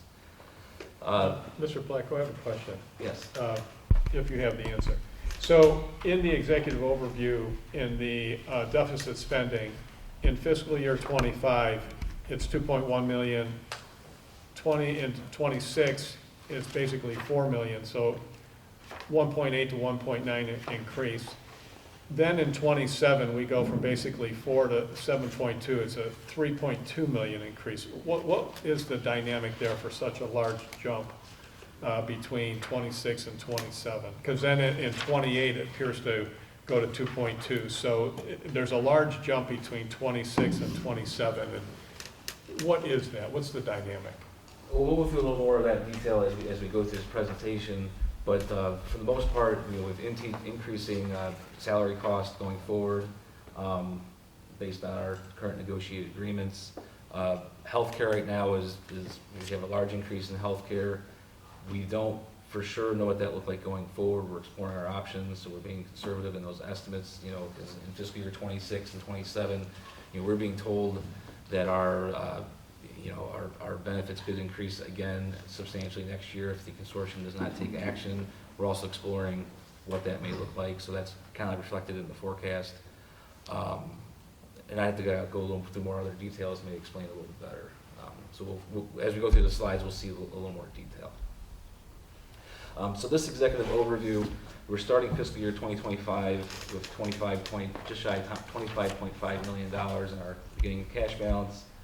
Revenues expected projected at $55 million, with expenditures at $57.2 million, for a deficit of $2.1 million is projected, which would bring our cash balance down to $23.2 million. Going forward, you can see as we go on, our revenues tend to increase at a much slower rate than expenditures. So over time, that starts compounding our financial position. And then looking at fiscal years, 2008. 2028, 2009, we see that our cash balance is getting very low and then going negative. This next slide here is a graph of 3 years of our actual revenues and expenditures, and then 5 years projected. The green line is reflected in revenues, and the red line is the expenditures. The average revenue growth per year over that time frame is about 1.48%. The average expenditure increase is about 4.84%. So you can see over time, your expenditures are increasing at a faster rate than revenues. If we were looking more historical, going back to, our last operating levy was in 2017, it was the opposite, where revenues were going up faster than expenditures, and at one point they start crossing in your levy cycle, typically after a levy is passed, you're increasing cash for several years until you start decreasing at a certain point because revenues tend to stay relatively flat. This pie chart kind of shows how our revenue source is broken up. Our total revenue for 2025 is just over 55 million. The property tax revenue is 32.6, or 59% of our revenue. That's from Class 1 and Class 2, but mostly Class 1, as we're mostly a residential community. The section in green is our unrestricted grants and aid. That's essentially our state funding, and about 200,000 or so of that is also casino revenue that we receive. The section more towards the top left in blue, state share of local property tax, that's that homestead rollback reimbursement. That makes up about 7% of our revenue. And then all of the revenues in orange is about 6.3 million, or 12% of our revenues. So that includes revenue from the Lake County School Financing District, interest income, classroom fees, pay to participate fees, rental fees, and any of our revenue doesn't fit in one of those other categories. So this slide, I know it's very hard to read. It's kind of just a snapshot of all of our revenue sources.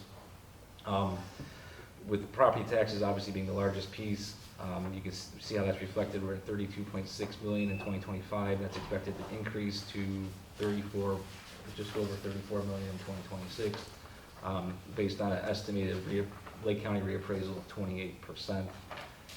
Public utility property tax, personal property tax is around $3 million. Right now, we're projecting our state funding is at 7.8 million. We're projecting that pretty much going flat going forward. We're a guaranteed district, so it's not going to change much. We could realize some additional transportation funding in the next biennium budget if they continue to phase in, but we're not really sure what that would look like. Excuse me, let me interrupt you for a moment. I know that you're using the 28% on the property revaluation, and just so everyone knows, the auditor will let us know. You've done it more conservatively because they're saying that might be 29%. We don't know where it's going to come in. When will the auditor let us know? We typically get what's called Schedule A from the county's auditor's office somewhere around Christmas. Sometimes it's right before Christmas, sometimes it's right after Christmas, sometimes right after the first of the year, but typically in that time frame, late December, early January, as they're getting ready to prepare the tax bills and send those out. And an approximate, if it were to go from 28% to 29%, is it about, what, $200,000? It's about 200-some-thousand. Actually, I have a slide on it coming up here in a slide or two. And so we won't know that till really, for a report, till January. Correct. Yeah. I just want to make anyone who's watching or interested in that aware that you're being conservative, we're being conservative, and it may go up a little bit, but it's not going to be a lot. Correct. Yeah. Looking at line 1.04, restricted grants and aid, you'll see if you look at the history, it's around 400-some thousand. Last year was higher at 685,000 because of the science and reading stipends, or science and reading material payment we got. This year it's higher because of the science and reading stipend reimbursements for teachers attending that training. They'll drop back down to its typical levels in the $400,000 range. So that explains a little bit of a drop there. The state share and local property taxes, that increased from FY24 to FY25 up to about $4 million, also because of the reappraisal. And we'll kind of go through that a little bit later as well. And then all of the revenues is relatively flat, a little bit declining because we're expecting interest rates to decline. As interest rates decline, your interest revenue goes down, and as your cash balance goes down, there's less money to generate interest on. So that's why that line you see is more dropping as opposed to other lines. And then all other financing sources, that's the threshold cost reimbursement we get from the state of Ohio. That's as done as a refund of prior expenditures. That's why it's coded in that line. And that reimbursement is based on what all 600 plus districts in the state of Ohio submit as their special ed costs for students who exceed certain thresholds. So that one's a little bit volatile as far as what will truly get reimbursed. It can vary. Just looking at the history, it can vary greatly from year to year in that line item. But we just project what we got last year going forward. That's the best information we have at this time. Looking at property taxes, this is our current list of levies. We go through this on a regular basis. Nothing really changed this calendar year. Our total general fund millage is at 26.67 mils. And then, 2016 permanent improvement levy at 2.5 mils is now collecting at 1.96. And the debt levy from the construction of Parkside and Riverview is currently collecting 1.45 mils for a total overall millage of 30.08. With the reappraisal, those obviously will all change dramatically going forward. And just to kind of point out that the last new operating money levy was in 2017. And also, normally the operating levies are normally on about a 5-year cycle. That's our understanding. 3 to 5 years is a typical levy cycle for an operating levy on average throughout the state. Obviously, we're in year 7 or 8 at this point. Year 7 at this point. Our last new operating levy before that was 2004. It was an emergency levy that was converted to a substitute and then made continuous as a substitute. So that time frame was a long time frame. It was a very hard financial time in the district from that point. But right now we're in year about 7 from. So we're in year 7, so it's likely we're not going to have to go until year 9. And so a normal 5-year cycle, if you will, you're saying 3 to 5, but a normal 5-year cycle, we're going to be almost doubling that. So just wanted to point that out to everyone that we're doing okay. On this slide, just comparing tax rates throughout Lake County. Riverside currently the 3rd lowest tax rate for school districts. Even when you include the section of greens of the Lake County School Financing District that affects Perry, Madison, and Riverside, and Painted City. And so you can see even adding those in, we're just slightly below. Mentor at this point to be the 3rd lowest. Perry is the lowest. They have the power plant. They're an anomaly compared to the rest of the county. This slide here, so we're going to talk a little about the property tax reevaluation scenario. So with the expected increase in property values, the Riverside School District will be hitting what's called the 20 mil floor. And so what happens, we're about 20% away from that 20 mil floor. So when you add up all of you add up your inside millage and current expense levies, but exclude the substitute levy, if you remember from a couple of slides, we're at 22.99 mils for those current expense and inside millage levies. So with the 28% increase, once we get about 20%, we hit what's called the 20 mil floor. And what that does is basically that 20 mils starts acting like inside millage and does increase as values increase. And so this slide here kind of just showing different scenarios. As we mentioned, we're projecting 28%. We left it at 28% because that's what we projected in May. I know Auditor Galloway did a presentation at a commissioners meeting over the summer and had a 29.7% increase in his numbers, but that was before the informal review process. And then there's the formal review process people can file in January. So numbers will probably change, probably go down from 29.7, but how much, we don't know. And since we projected 28 in May and we like to be conservative, that's what we went with. So the top, with the reappraisal, it actually affects 3 different lines of the 5-year forecast. So you have the general property tax line, which is where our Class 1 and Class 2 revenue goes. The public utility line also gets affected because we have a substitute levy that's the same millage for all 3 classes. So that does adjust a little bit depending on how much the reappraisal goes. And then the state share of local property taxes on levies that were passed prior to 2013. The state of Ohio pays a 10% rollback on that on your behalf and also a 2.5% owner-occupied credit. So as values go up and revenue goes up on property taxes, that reimbursement will go up as well. So the first set of lines showing the 28%, that's what we projected in the forecast. The second set of 3 lines is saying, okay, if the reappraisal was 0, so kind of let's take it out and see what does that actually generate. So the property tax line, and you want to look at 2026 because we work on a fiscal year basis that goes July 1 through June 30th, but property taxes go on a calendar year basis. So the increase in revenue we see will hit half a fiscal year for 2025, but then 2026 you're actually realizing the whole amount because now you're spanning an entire year with that increase. So in 2026, it's based on a 28% increase. It's about $2.6 million increase in property taxes, but it's also another $400,000 increase in the state share local property tax, that Homestead and Roll Act reimbursement from the state of Ohio. So overall, it's about a $3 million increase overall in 2026. if it comes in at 27%, 1% lower than projected, those revenues go down in total about $234,000. Going forward on the next slide, looking at the opposite, the top part's again just showing the 28% increase. If it goes up 29% increase, so a 1% increase, that's an additional $234,000 compared to the 28. If it goes up 30% compared to 28, it generates about another $469,000. Well, it's not going to 30. The property values are not going up on the challenges. Right. So it's just kind of showing what that impact is. So, I think we're pretty close. And then you also, what we don't know is collection rates. Will collection rates go down with people's property taxes increasing? And that's, you never really know. And obviously we'll monitor this to see how it truly shakes out once we know those values for next year. And then once those settlements start coming in February and March of next year. So when we get to the May forecast, we can definitely see where we ended up compared to what we're forecasting. It's a situation we've never really thought about in the past until these historic increases in valuations. And I know there's multiple bills at the State House that are being considered that could change all various things, whether it's the homestead credits, whether it's the 20 mil floor. There's a whole lot of ideas down there.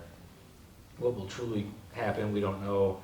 There's limitations set by the Ohio Constitution that could be involved, that they might require a constitutional change to make changes. There are things that are just in Ohio Revised Code that can be changed, and anything they do at the State House, we'll have to see if it affects us, because there's a lot of things being considered because of this time that we're having valuation increases that we haven't seen since the 1970s. Looking at expenditures, this chart, if you were to chart this out for every school district in the state of Ohio, it would probably look almost the same.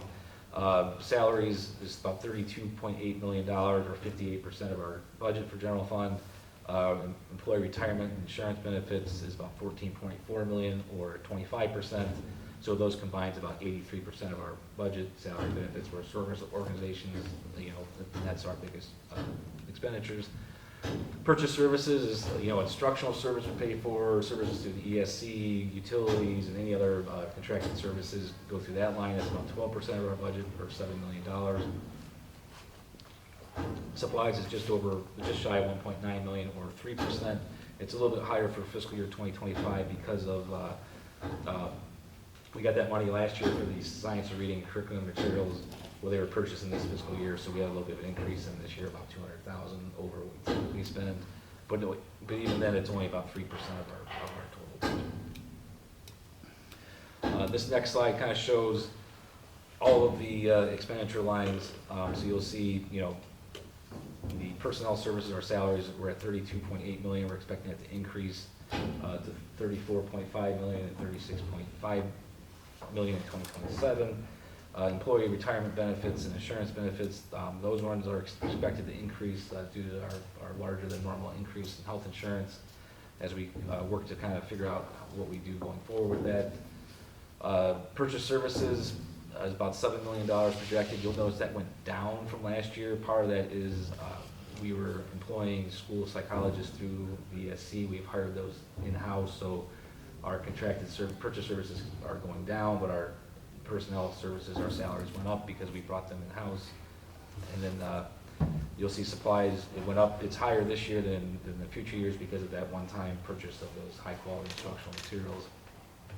So we put all these pieces together here, our total fiscal year 2025 expenditures at $57.2 million, increasing to $60.2 million in 2026, and then continuing to increase as time goes on, an average expenditure growth of 4.84%.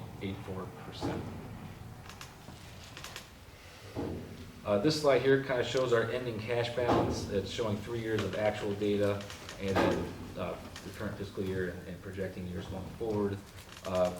We've been in a pretty healthy position the last few years, but now that we're deficit spending, our total cash balance, cash days on hand are 146 days expected at the end of this fiscal year. So into the fiscal year, if we had received no more revenue, we could operate for 146 days before we run out of money. That will decline, obviously, going forward based on the current projections. We have a cash balance policy, policy 6324, that basically says the board believes that maintaining a general fund cash reserve balance of 90 days true cash is necessary in the interest of sound fiscal management, and the board shall take appropriate actions at least 2 fiscal years prior to the fiscal year in which the general fund cash balance true days target have not been met. So looking at 2 fiscal years forward from 2025, we're projecting a 66-day cash balance. So we're in that time frame of we need to start thinking about what our next steps are, whether that's in, are we putting a levy on the ballot at some point in the future for operating funds? Are we making substantial cuts to our budget to alleviate that concern? Some of the things that we're already working on is one of the largest pieces besides salaries is insurance benefits. We're looking at, does it make sense to continue with the Lake County Schools Council? Do we consider we're going to consider our options to see what that looks like for calendar year 2026. Another thing that just happened was the state teacher retirement system reduced the number of years needed to retire from 34 to 33 for a temporary 3-year periods. Now we're having employees who maybe weren't planning on retiring are now considering retiring.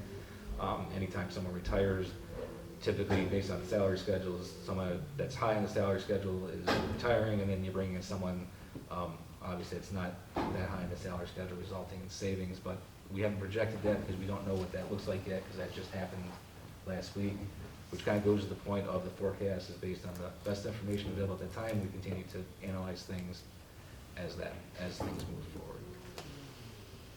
forward. The last slide here is what could change.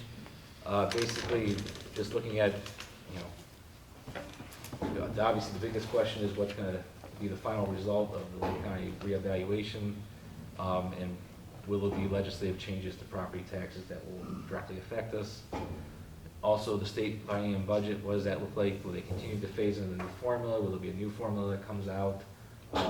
One of the things that we're looking at is, if you follow the state budget at all, revenues are down.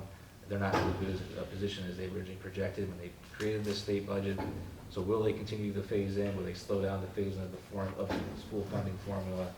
But also another piece of that is, will they update the inputs that go into that formula? Because they're based on school district expenditures and teacher salaries and things throughout the state. And as time goes on, if they don't update those inputs into the formula, the output doesn't really get updated as well. So they could choose to phase in the formula but not update the inputs to save money. They could update the inputs and not phase in the formula. They could abandon the formula. We don't really know. You never know what's going to happen down there. But being that we're a guaranteed district, we don't really project that we're going to increase or decrease. We kind of expect to maintain where we're at and as far as state funding, but we never know until pretty much June 30th. We'll know what our funding is for July 1st, how the state budget process works. And then lastly, interest revenue, we don't, rates are declining, cash balances are declining, so obviously, at what rate will that be, and so that could change as well. On the expenditure side, we, staffing levels, staffing needs, retirements, we kind of already gone through that. Healthcare rates, what that looks like, healthcare plan changes, what does that look like? And also new housing developments and enrollment changes, how does that affect us, our staffing and our revenue side too as well. So that kind of concludes what I had for the 5-year forecast. Thank you. I have a question. So if we are going to discuss the Lake County Healthcare Consortium that we belong to and possibly doing our own insurance, whatever, we're going to have to start that process fairly soon, right? Because those, our plans on an annual basis now. They're on a calendar. They're on a calendar year, basis, so. we've already Right. started that. So if we're gonna consider that, we're gonna have to start considering that soon, because that's a process to get yourself extricated from the plan and then move forward. Yeah, they'll take a while. Yes. Okay. So I would imagine we'll probably have some conversations about that first quarter even, Right. right? Yes. Okay. The other thing that could change, since we're following the retirement age, and I know you don't want to hear this, but they've been talking about, how the 14% we pay, towards retirement, SCRS, there's a lot of chatter about raising that. Yeah, I've heard that as well, and Yeah, that could be That would a require, change. That probably requires legislative. that becomes legislative action. I think I've heard that associated with significantly reducing the retirement age back to where it was at 30 years. Right, But I don't know how much the tenor is to move that, but it's. I understand. I just was There's- thinking about other Yeah, variables. there's talk about moving that age. I've heard talk about moving the retirement age to even lower, Mhm, just without any changes, right, as they look through. So they're looking at where they are. and yeah. where- I mean, if that did happen, it would be a huge impact on all school It districts. absolutely would. Yeah, okay. So this forecast doesn't take into account any additional transfers to any other funds. I know that there has been some talk bandied about transferring dollars for Riverview and funding that partly out of the general fund. That's not accounted for in here, nor is any additional salaries. I just want to make sure I'm clear. Like, it doesn't take Right. into effect It- any additional guesses on what those salaries will be to staff classrooms that we're adding. It's just as is right now. The current forecast, assumes current staffing levels and no transfers out for any other reasons than we typically transfer out on a normal Right. basis. Right now, it's only been a week, so we don't have a good idea as to how many people might retire within the system, right? No, we don't, and in fact, the way that the contract language, there was a retirement clause in the contract, and we need to update that as well to reflect, so we're working with RLEA to talk about what that looks like moving forward as well. And in finance and personnel, when there is a retirement, the administration is looking at, is that position needed, right-sizing the district, looking at enrollment. Yes, we are always looking Mhm. to make sure that what Right. we need is to add, we are trying as hard as we can. We are finding that our kids have, Right. the needs are there. As we continue to work to get this raise academic scores as well. Mhm. Any other discussion? All right, that brings us to public participation. Anyone wishing to address the Board of Education will be recognized by the Board President. Speakers are requested to speak from the podium, identify themselves and their topic, and comments are limited to 3 minutes. Is there any public participation? Yes.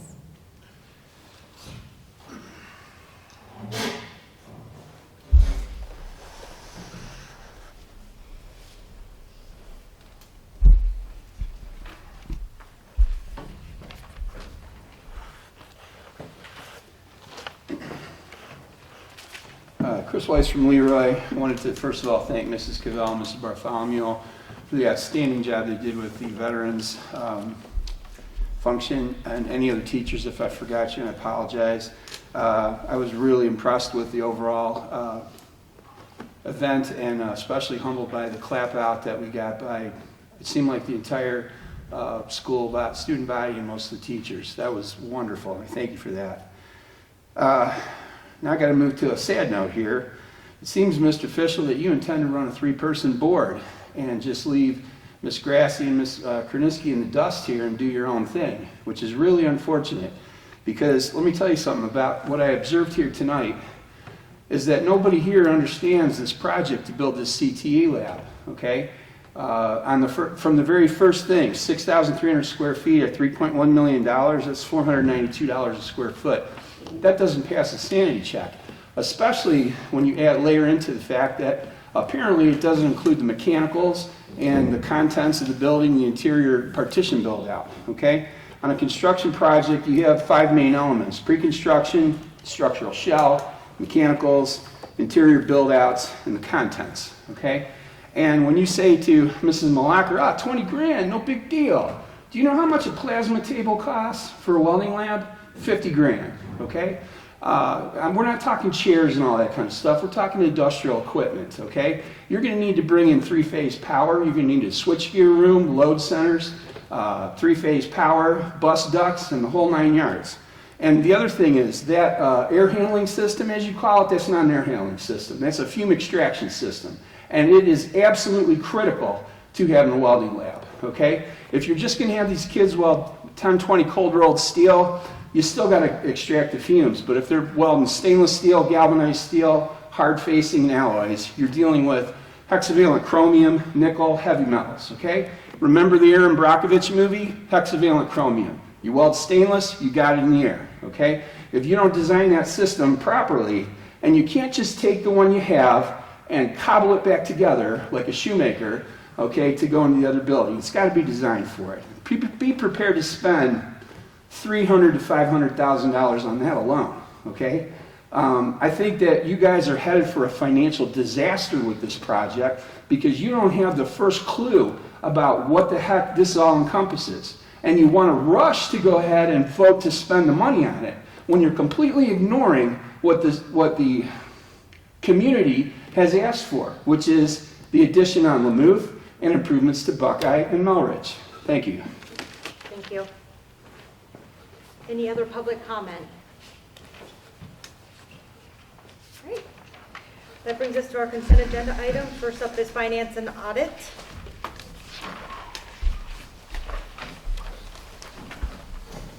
Okay, I'd like a motion to approve the items listed on the items A through G listed on the finance and audit consent agenda as recommended by the treasurer. I'll second. Any discussion? I would like to thank the following organizations for their donations. We have $2,250 from Parkside PTO for Parkside Elementary Library books. We have $14,700 from RLEF to the RLEF Activity Fund. We have $380 from AMSCO for Fab Lab Printer Ink and $865 from Parkside staff and families to the David Baker Memorial Fund. So I'd like to thank them all for their donations. Any further discussion? Would you call the roll, please? Belinda Grassi, Aye. Denise Brewster, Aye. Scott Fishel, Aye. Dennis Keeney, Aye. Lori Krenisky. Aye. Motion carried.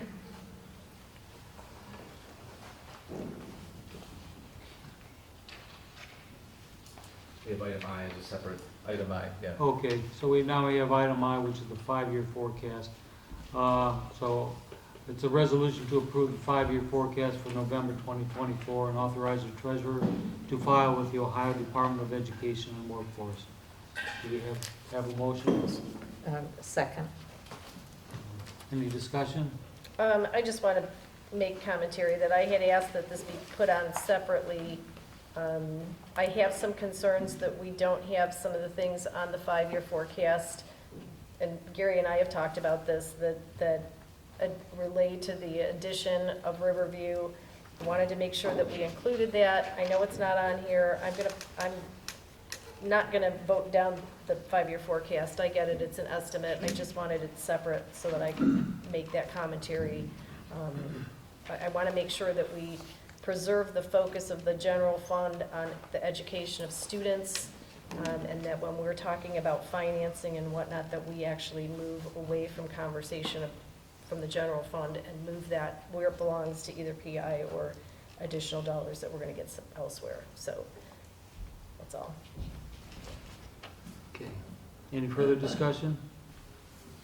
Please call the roll. Denise Brewster, Aye. Scott Fishel, Aye. Dennis Keeney, Aye.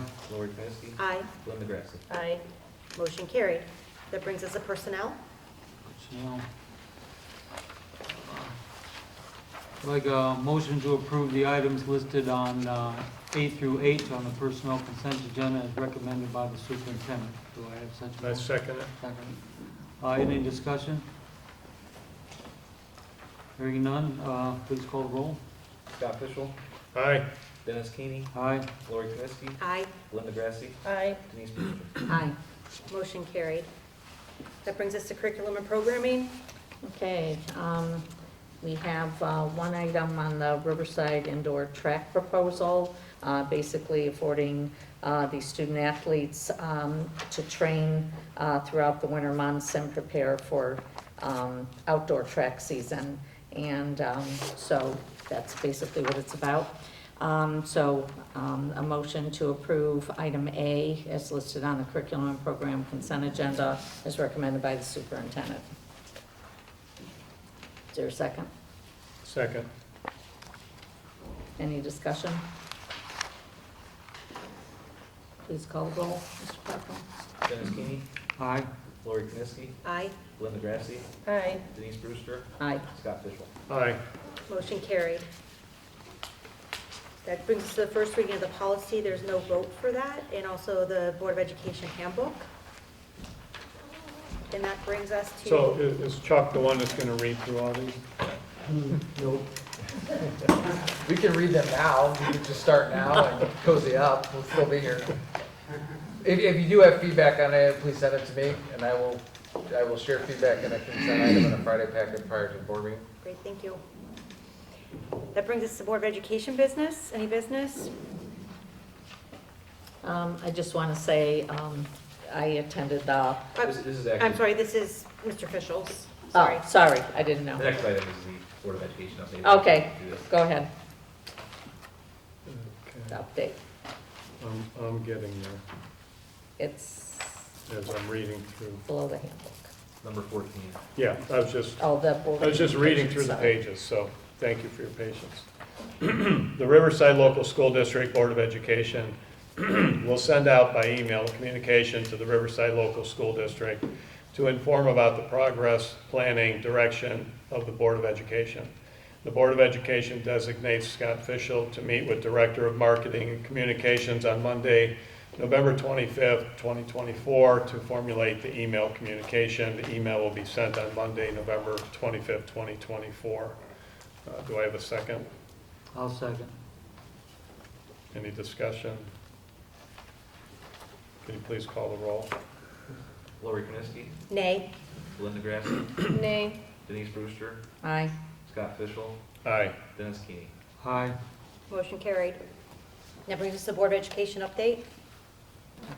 This is why. Okay.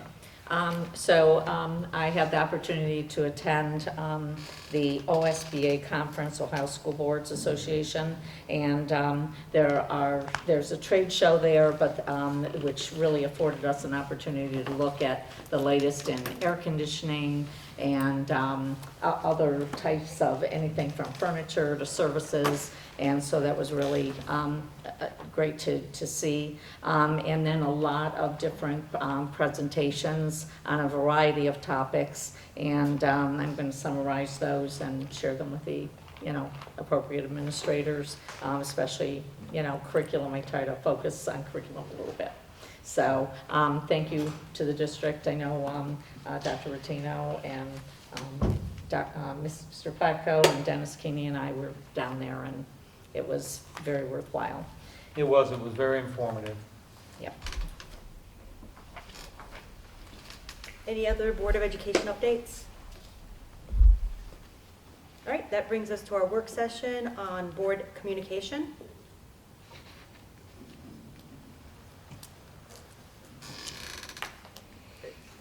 I mean, we just approved another one, so I don't know what we're discussing. So I don't know, Mrs. Grassi, you have anything? Yeah, like the fact that we passed another agenda item, I thought that we were gonna have a work session before we did that again, to have some conversation surrounding the process and procedure that we're going to follow to do that, if we're going to rotate that duty, if we're going to allow for any input, if anybody's going to review that, if anybody from administration is going to review that, if anybody from legal counsel is going to review that, if we're even going to proofread it for spelling and grammar issues. I have some concerns about the process. I'm not exactly sure what we're trying to communicate. We already do communicate a lot of information. I'm not sure what we're doing that's any different from what the administrative team is already doing. My suggestion would be to ask Nick to, after a board meeting, because my understanding is we wanted to communicate what happened in the board meeting to the public from the Board of Education. I would ask Nick to put something together for us based on what he observes here and send it out to the board to kind of get their stamp of approval, and then we could send it out. That would be my suggestion.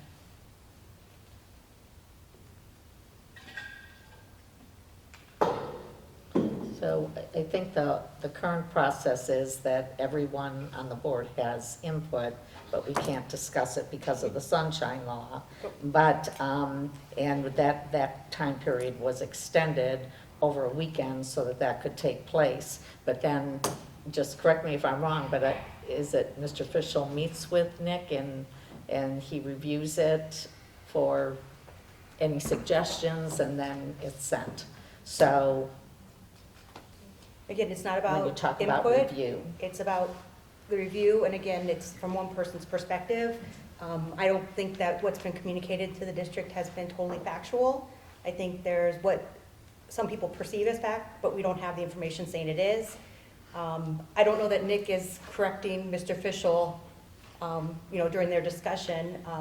But again, Nick is our communications director, and I think he's very well equipped to put that communication. We can give him here's what we would like to see in it, and he could fill it in and send it out to all of us so that we can just say, hey, good to go, and put a time frame around it. I feel like we already have some communication that goes out. We have the board update that goes out that someone in the administrative office puts together that says what agenda items have passed, what was on, what we voted on. I'm not sure why we can't take that document, maybe put a little bit of verbiage around it and send that out to the community if that's what you want people to know about what is happening at the board meetings. They also have the ability to watch the board meetings if they are so inclined to have even further detail on what's going on at the board meetings. We have also started taping the committee meetings and putting those online. So I'm not certain what function we're serving and how we're going about the process. I would just say that, the people are receiving an independent communication that doesn't get lost in the weeds of all the other stuff, for board documents and all that other sort of thing. So it's just an individual communication. It's like you receive a letter, and that's the only part in there. You don't have to find it amongst all this other stuff that we have. I guess my problem with it is it's a communication that goes out. The first one went out with the board member names on it. I didn't agree with anything that was in that letter. It was not factual. I don't want to be associated with something without having seen it. And so that's what we hire individuals to do on our behalf. And I feel like we should let them do that job. If we want to have a communication piece that goes out, then we should direct our administrative team to do it. Outline what we want. And Here's then what we want, right. in Here's this what we want. time frame, please put it together and send it to us for review. I'm not sure why we have to take on that task. We have an administrative team that can do that on our behalf, that we can review the documentation and give them some feedback and say, that's factual, that's what happened at the meeting.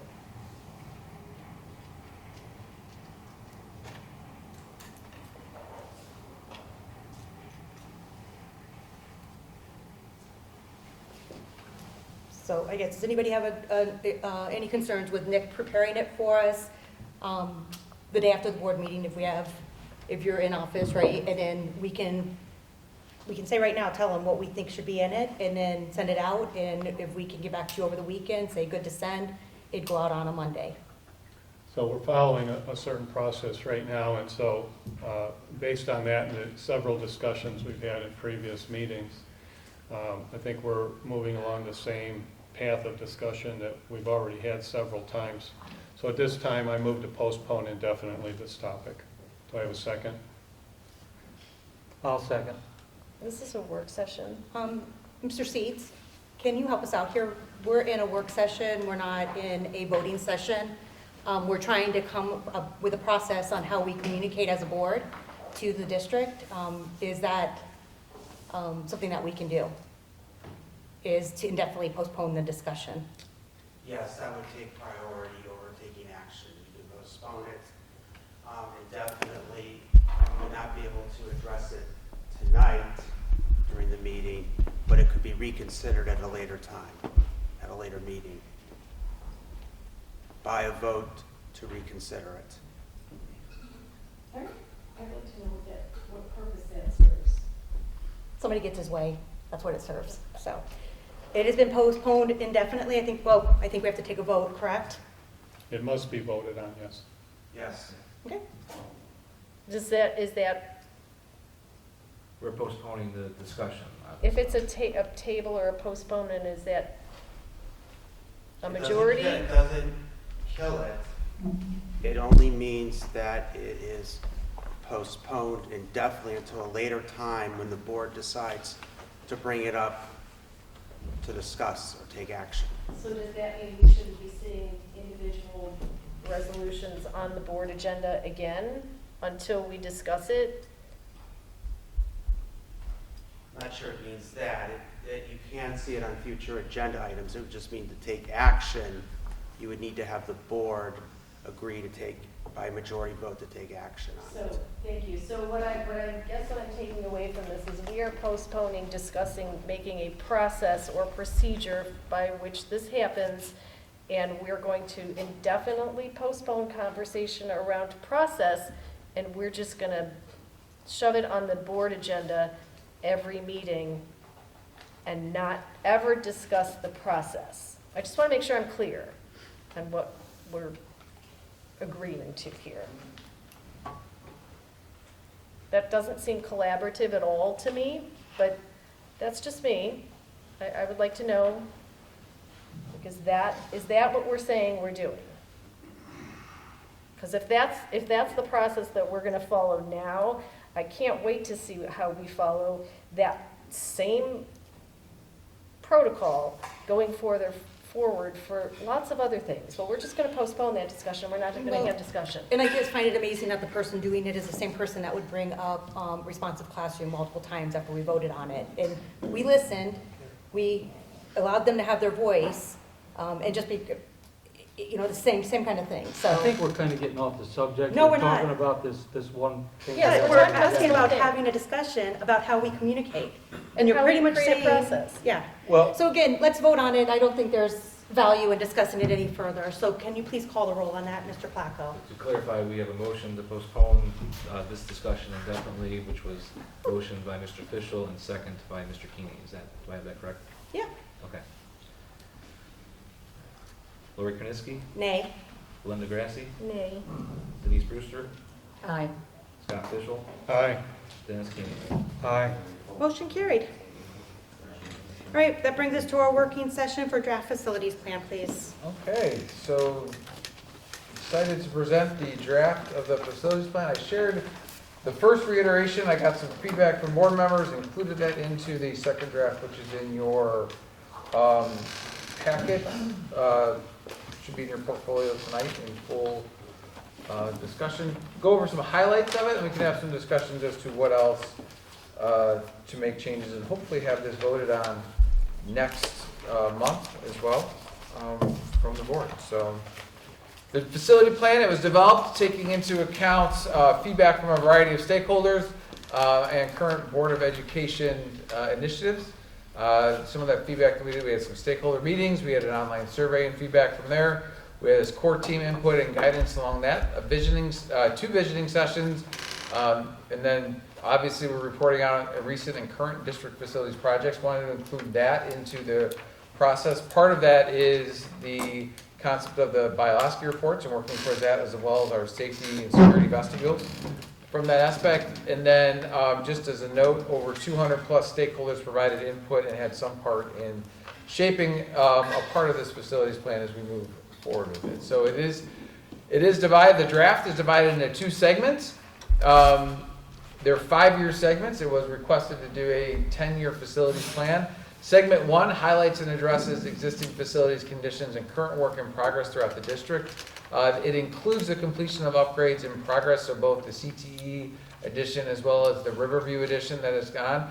It puts a priority on safety and security throughout the district, especially in our legacy facilities, addressing that. And it closely does monitor the district enrollment throughout and really kind of where we need to go with the upcoming new developments within the district and plan new developments. So it takes a phase at that. Segment 2 addresses our secondary school needs and really looks at revisiting the Riverside campus. A lot of the feedback from the initial was the community would like a new high school, which has a steep expense to it, but that would require, and to revision the campus into a middle school.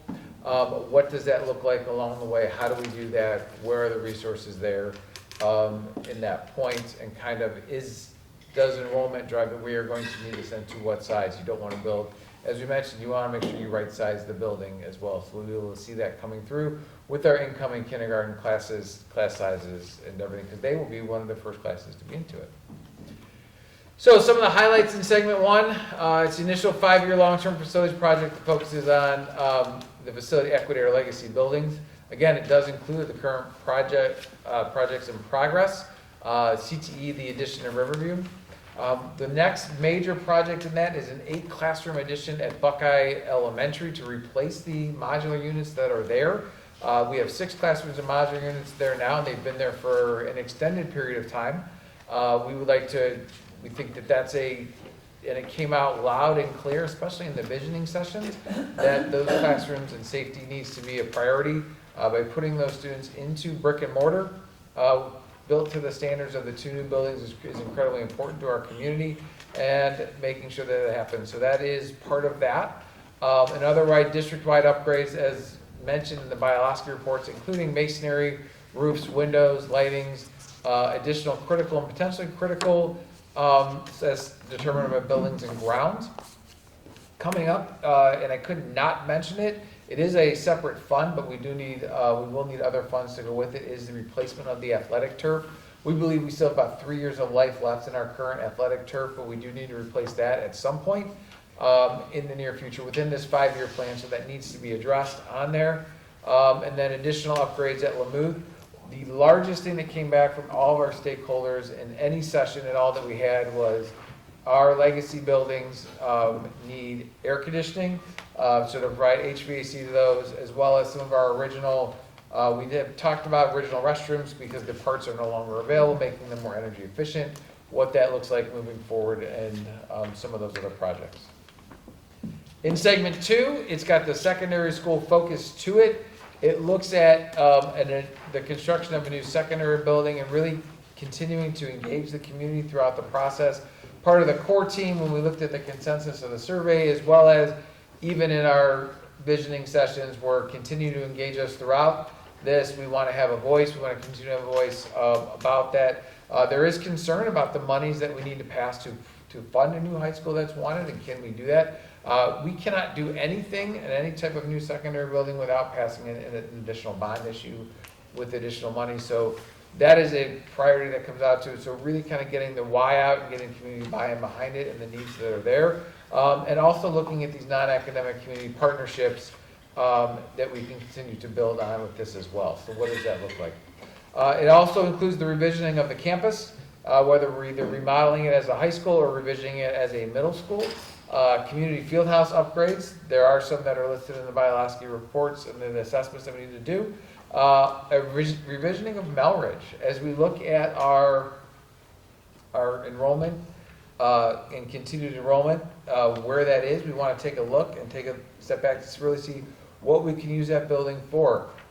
Can it be used as an early learning center? Can it be used, we need it to be used as a primary building. What's the use for it, depending on where our enrollment, and truly kind of not making, not wasting taxpayer dollars, and making sure that we use those taxpayer dollars, utilize them in the best process forward. And then also a new transportation facility is incorporated into that segment 2 as well down the road, trying to move the transportation facility off the campus property as we can. So the last part of that plan, and this was not necessarily the original charge, but I think we always talk about it, and so one I wanted to bring up at the table to have some talk until we finalize the plan is funding the plan and how we fund it. Phase 1, obviously, we're going to continue to use the PI funds and utilize those as best we can. We've talked about different ways of how to do it. One of the things that come out, and to Mr. Fischel's point, one of his biggest feedback that he said is, can you provide a list of what those funds might cost? So an appendix was added to the plan that you have that provides some of those sources for estimated costs. I believe it's Appendix D, that's back there. Those costs, just to let everybody know, are very conservative, and they came from either cost estimates from the Bialowski assessments. They came from, if it was a new construction, using the figure of $500 per square foot for those estimates, or if we were talking about building replacements, I went to the 2024 OFCC opinion of probable cost for either a high school or a middle school, and that document, assuming if we built a new secondary building, we build it to OFCC standards, so we would either participate in the ELP program, or if our time was up, we would get those credits at that point to make some of that a little bit more palatable. One of the things I did mention in segment 1 is a 5-year 1 mil PI levy to generate an additional $1.7 million annually. Obviously, the board would have to agree to put this on. This would make the project a little bit expedited in some of the phase 1 projects that are there. And it would allow us to do some things, and really one of the other things that came across in all of the, no matter what we did, was a matter of how trust and how do you know we're spending your dollars wisely. So if we put that out there, it's for 5 years. Here's what the money is specifically going to. We are going to come true on that. And then if we had another 5 years, we would do that, or we would look at what phase 2 looks like down the road. If that were not to be on there, we'd have to find other ways to fund all of the issues that are in phase 1, because there is a lot of them that are there, but that's obviously discussion by the board, and a part of that is coming out from this. And the other one in segment 2 funding, obviously there's no other way that I can see to do it other than putting a bond issue up for the voters to approve. That number would be more appropriate at the time that we are looking to put that bond issue up. That's kind of the highlight, given the fact that the board has had this for a while. I guess at this point, I'm just looking for feedback from the board, direction, so we can put the final, or final kind of to a vote at this point on December. So I'll leave it for discussion. I have a question of clarification. In the segment 1 estimated cost, 8 classroom and gym addition at Buckeye, you have $6 million addition and then $3.5 million under that. Can you explain that? Yes, so I used the 500 a square foot for just the physical cost of putting the classroom addition on, and that's the $6 million. Now, just to interrupt, going up, it has an 8 classroom addition at Riverview, $5 million, 8 classroom addition at Buckeye. It's because it's the gym as well. Okay, so what's the 3.5? So the 3.5 below it would be the cost, and just a rough estimated as to if we're going to do the new classrooms, what are we going to do to the existing facility to upgrade that at the same time? So the 3.5 goes into the rest of the existing Goes into the building, and that was like I said, I took some ideas from the Bialowski reports and said this is about what it would, to do some significant upgrades to the rest of the building while we were putting on the new eight classrooms. Thank you.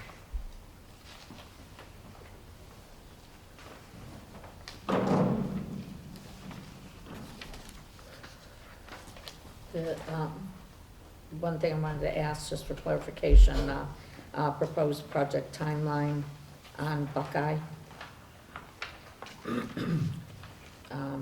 If I'm reading that right, the green starts in winter of '26.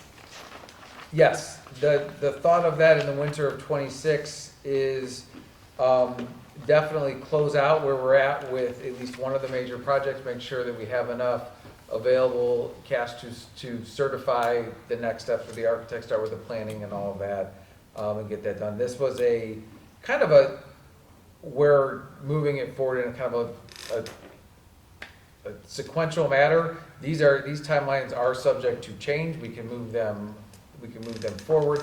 The summertime was one of the ones where I wanted to move it away from utilizing that time for some of our other buildings to make sure that we have our focuses on the significant summer projects that are going on in some of the other buildings that are going, so make sure that those are continuing to happen.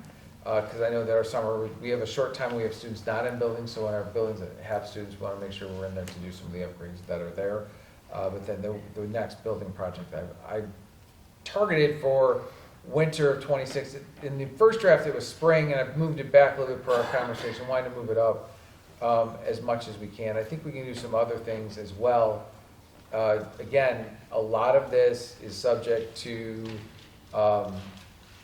it needs to be fluid as any construction, you can't time on that. But if Riverview and the CTE building were to finish earlier and close out earlier, we can move those up as well. And also what we can afford with cash on hand and all of that to make sure we can certify contracts, Well, so. the design, the pre-work, all those kind of things can be happening. But obviously, some kind of funding's gonna be needed, whether it's a loan or whatever. But, my concern is, occupying and how long are we gonna have kids in trailers? They've been in trailers for 15 years. Some of those trailers are Some of those, 15 I think years they're old. even older than that. They may be Yeah. older. That That was the only figure I Yes. could pinpoint based on, That's I think I heard Chuck said they were here when he was here, you said. that's a concern by a lot of people, and I Yeah. think that's one thing where a lot of students in placement at Buckeye is going to be, there's a domino effect. So Riverview opens early, we move classrooms out, we can get preschool, we can move things around, we can free up classrooms, we can free up units from other legacy buildings to move them around, we can look at our class sizes. We know we have some class sizes. There is a smaller group that's there, that's currently has 3 sections, could probably be, as they get older, could go into 2 sections just as effectively, so we can have the room open there. So we are already looking to move some of those classrooms out and rearrange that for next year. But it does, a lot of it is dependent on some of the other, where we're moving some of these other rooms to and what we are doing. So if we can move some things out, we can definitely look to at least get 1 grade back into the building, if not both, and also look at other options as well. We're trying to, it's not ideal by any means, and we're trying to move these, given everything that's happened, we're trying to make sure that we provide the most secure facilities we can. How many classrooms are in the existing building at Buckeye? I don't have the total number off the top of my head. I do know that there's, obviously there are 6 in the modular units, but if you look at some of the other ways we offer services there, we could change the way we offer some of our services. We've had some preliminary conversations about that. I don't have the exact number. I can get that to you though. Actually, it is in here. Well, there would be at least 9 if you're talking about It's more 3 than- sections of kindergarten, 3 of first, 3 of second in the building. But then you have 6 sections, 3 of third, 3 of fourth in the modulars, correct? 3 sections of third, 3 sections of fourth in the modulars, yes. Mhm. Next year's 3rd grade is smaller than that. It's significantly smaller. So Yeah. it may only require 2 sections depending on enrollments and that, and other options. So it could be, so that could be a section there. And there are ways, we've discussed some. Total of 20 classrooms, 2 lab spaces, library, cafeteria, and gymnasium. Yeah, because the other So, classrooms I are. knew I wrote it. Yeah, Okay, that's in there? Yes. so the Yeah. 20 classrooms. Where is that? That is on page 13. Thank you. So when you say classrooms, some of them are being used for intervention. Right now, you've got 2 being used for preschool, 1 being used for special education. It would behoove us to truly look at how we utilize our classroom spaces, Yeah, moving forward. yeah, and I know the 1 room has intervention, and there's like 4 people using it with dividers, which is not It would- I- conducive to, Absolutely, it would. yeah, it would distraction definitely- and instruction. It would definitely behoove us to look at that. The wins on the modulars for students occur in August. When we have school in August, in September, and potentially in June. When it's hot out, those are a few, that and I think the library, the only climate controlled spaces in that building, in the office. And I think that 1 new unit, the special ed unit has. Yes, we added Yeah, it for them. has air That conditioning. is a need. So Okay, that's the wins on being in the modulars. That was, and historically, the oldest kids in the building have gone out there and really truly enjoyed that. As moving 5th grade out, 4th grade has always been in the modulars there. I think since they've had doesn't make it right, but it's been a historical thing. As you move third grade out, it's a bit of a change. I think we look at how we utilize that classroom space moving forward for next year. I would agree with that. I don't think anyone doesn't. And there's also the issue of, the same bathroom capacity exists for boys and girls prior to 150 students K-4 coming out of Heisley Park. And so yes. they are really short on bathroom space. Those are some of the issues we've inherited through that process, and I think this next phase remedies that. Yeah, I just think that in some ways this needs to be expedited, but there's, like you say, there has to be, here's where we are, and there's going to be an interim situation, and then you can occupy while you're built, like, in other words, while you're building, this is our plan. I will say nobody has done a better job at being creative with spaces, not that it's right, but in Buckeye and using spaces for learning, they are, if there's a space, they will make it good for learning and conducive to learning as much as they can. I agree, there is that interim situation to where it is in the building, which is why if you do this right and plan it right, you can kind of work around it as, everything else. I think the key, and to me personally, a lot of this truly is to watching the Riverview edition and the timing with that, and what they can finish that and kind of get it sealed up as to moving forward to the next step. So I think you're going to see the same. There's two phases as I see it. There's the gym, which is going to probably be in a different spot than where the classroom edition is. So I think both of those can happen at different times. I would definitely put the priority on adding the classrooms first, and getting those done in a significant time frame that is safe for all students, and potentially opening those even before the gym is opened.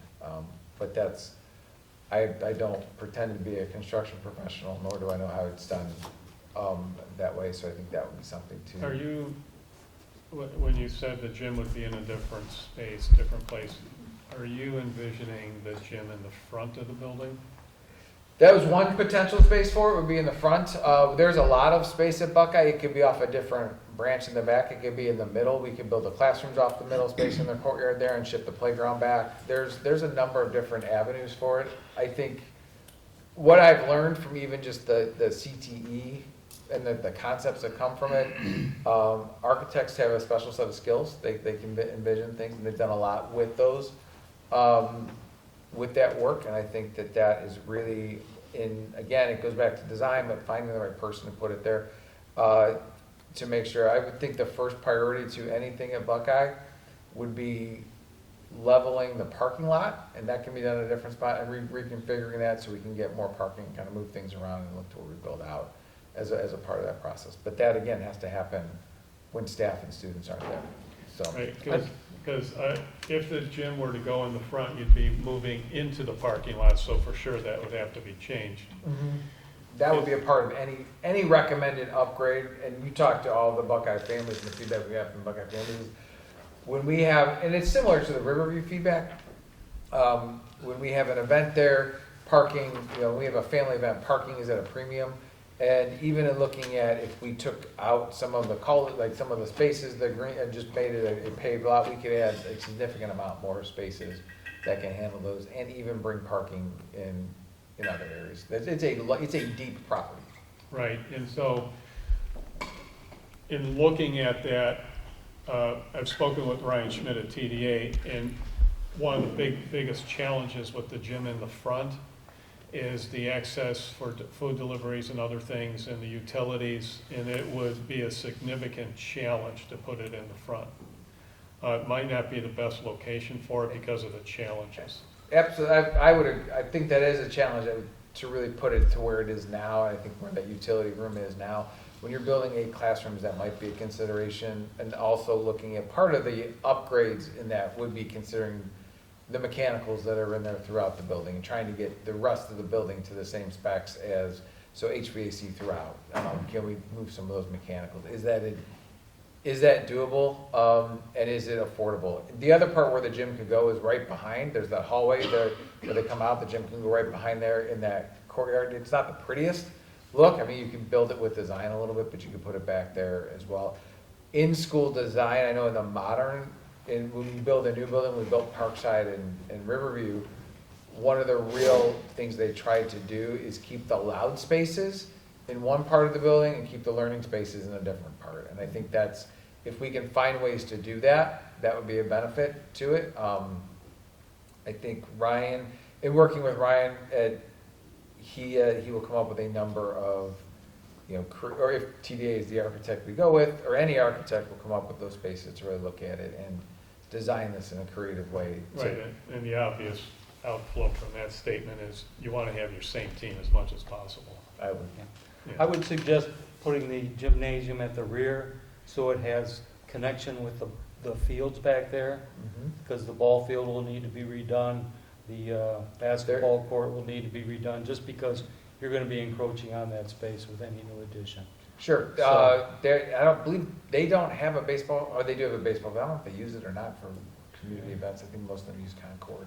Well, it's not in the Yeah. greatest shape. No, either. it So- definitely, No, it gets redoing so that field wouldn't be a bad thing. But if you have that yes. connection with the gymnasium and that big field, Yeah. that That's- just seems to make sense. And again, this wasn't about, when I went through this, I didn't necessarily want to get into the specifics of the design and what was envisioned. It was more of where are the next big projects and the next big steps and kind of where to go. And I used really, like I said, rough numbers for all of it, just to try to kind of say, the thought is a plan conceptually, and then when we get to this specific part of the plan, then we get to the details and we talk about where things go and all of that. But really looking at what those parts are in terms of what the next steps go and kind of what makes sense from a stack, knowing that the time frame changes. And I mean, obviously, the limiting factor is the amount of funds available.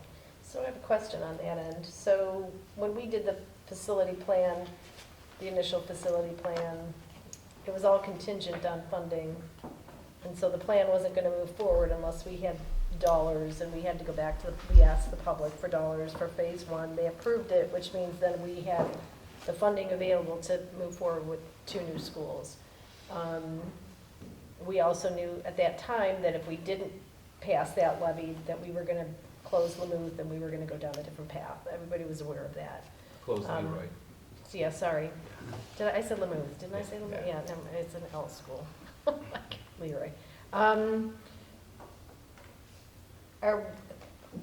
Is any of this going to be contingent on funding?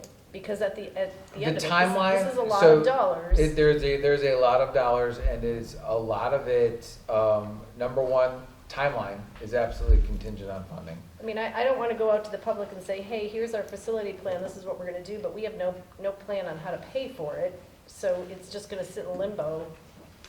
I would say that the timeline, it's an aggressive timeline to start without additional dollars. It makes it even more of a challenge. I think some of it also has to be, I think Buckeye, we need to do something at Buckeye and make that really and truly a priority, especially with the events at Riverview that could happen at any school district and all that. I think that we have, in looking at where we are going with the addition at Riverview and all that shifting, Buckeye is the facility that we know we're going to keep online. We know we're going to upgrade it. I think it makes the most sense to do that and expedite that as we can. If we can do that within our own general fund, that's important. I am very concerned about what happens when the rainy day type situation. That's a concern that is out there, which is why I suggested putting some sort of, we're going to do this, but putting that money towards the projects that impact all students. I think Buckeye, the board I think we have an obligation to try to do Buckeye regardless of what happens with funds. I think that's something that community, all students do need to have. It would be slower though, and I would know that it would be a slower process to roll that out, which is dependent on, even if we did put a levy up or a PI levy up to get that in, it would still be, to get those funds would still take another year. So I think that's a cycle process that where Buckeye comes from, or what it looks like, is a portion of, do we borrow to do Buckeye? Well, I guess I'm asking, I'm looking at the 5-year forecast for the PI fund. We don't have the cash for Riverview on here, correct? That was, Dr. Rosino included the original version of the PI forecast. That Right, was so last week. that's not on here, so we are moving forward with that, apparently, like, we are moving forward with that. That's not an if, that's a, we're doing it. So there's your money, like, there's none left, I guess, is what I'm saying. Like, I don't know how we're going to fund all the rest of these building improvements when we have no money left because we're spending $5 million on Riverview. Because we haven't talked about financing for Riverview, so as far as I'm concerned, it's coming out of the PI fund. I mean, we don't have any other dollars. So I think next month also, we do have somebody coming to talk about options, correct? Yeah, we have Mike Purcell, our municipal advisor, is going to come in next month and talk about what borrowing options look like, regardless of what project it is. It's just, here's what we can do with a tax anticipation note, here's what we can do with a certificate of participation, here's other options we can consider, so we know what our options are, and he can explain it in much better terms than I can. Is he the He's our municipal treasurer, advisor. or no? What's his position? Municipal He's advisor. a municipal advisor. Okay. He deals with bonds and, He deals with, basically, a municipal advisor is a person that public entities will hire to work on their behalf when you try to finance things, and if you're issuing bonds, they help oversee those projects and work in your best interest as opposed to like an underwriter of a bond. They're working in their best interest, not necessarily your own best interest. So he can explain the different options available and help oversee that project. If you go through borrowing, it's like an extra set of eyes on things, and we'll work with our legal counsel on those agreements as well that need to go in place. I mean, because really, at the end of it, if we fund Riverview out of the 5-year, out of the PI fund, there's nothing left, and you still have $9 million on here for Buckeye.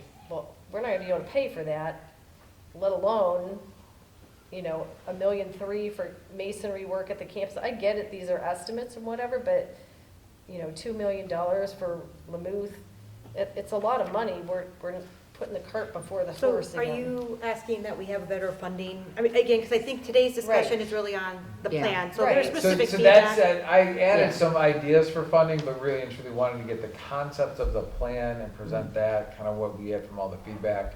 From that point, I think to the funding part, that's the elephant in the room, that always has been the elephant in the room.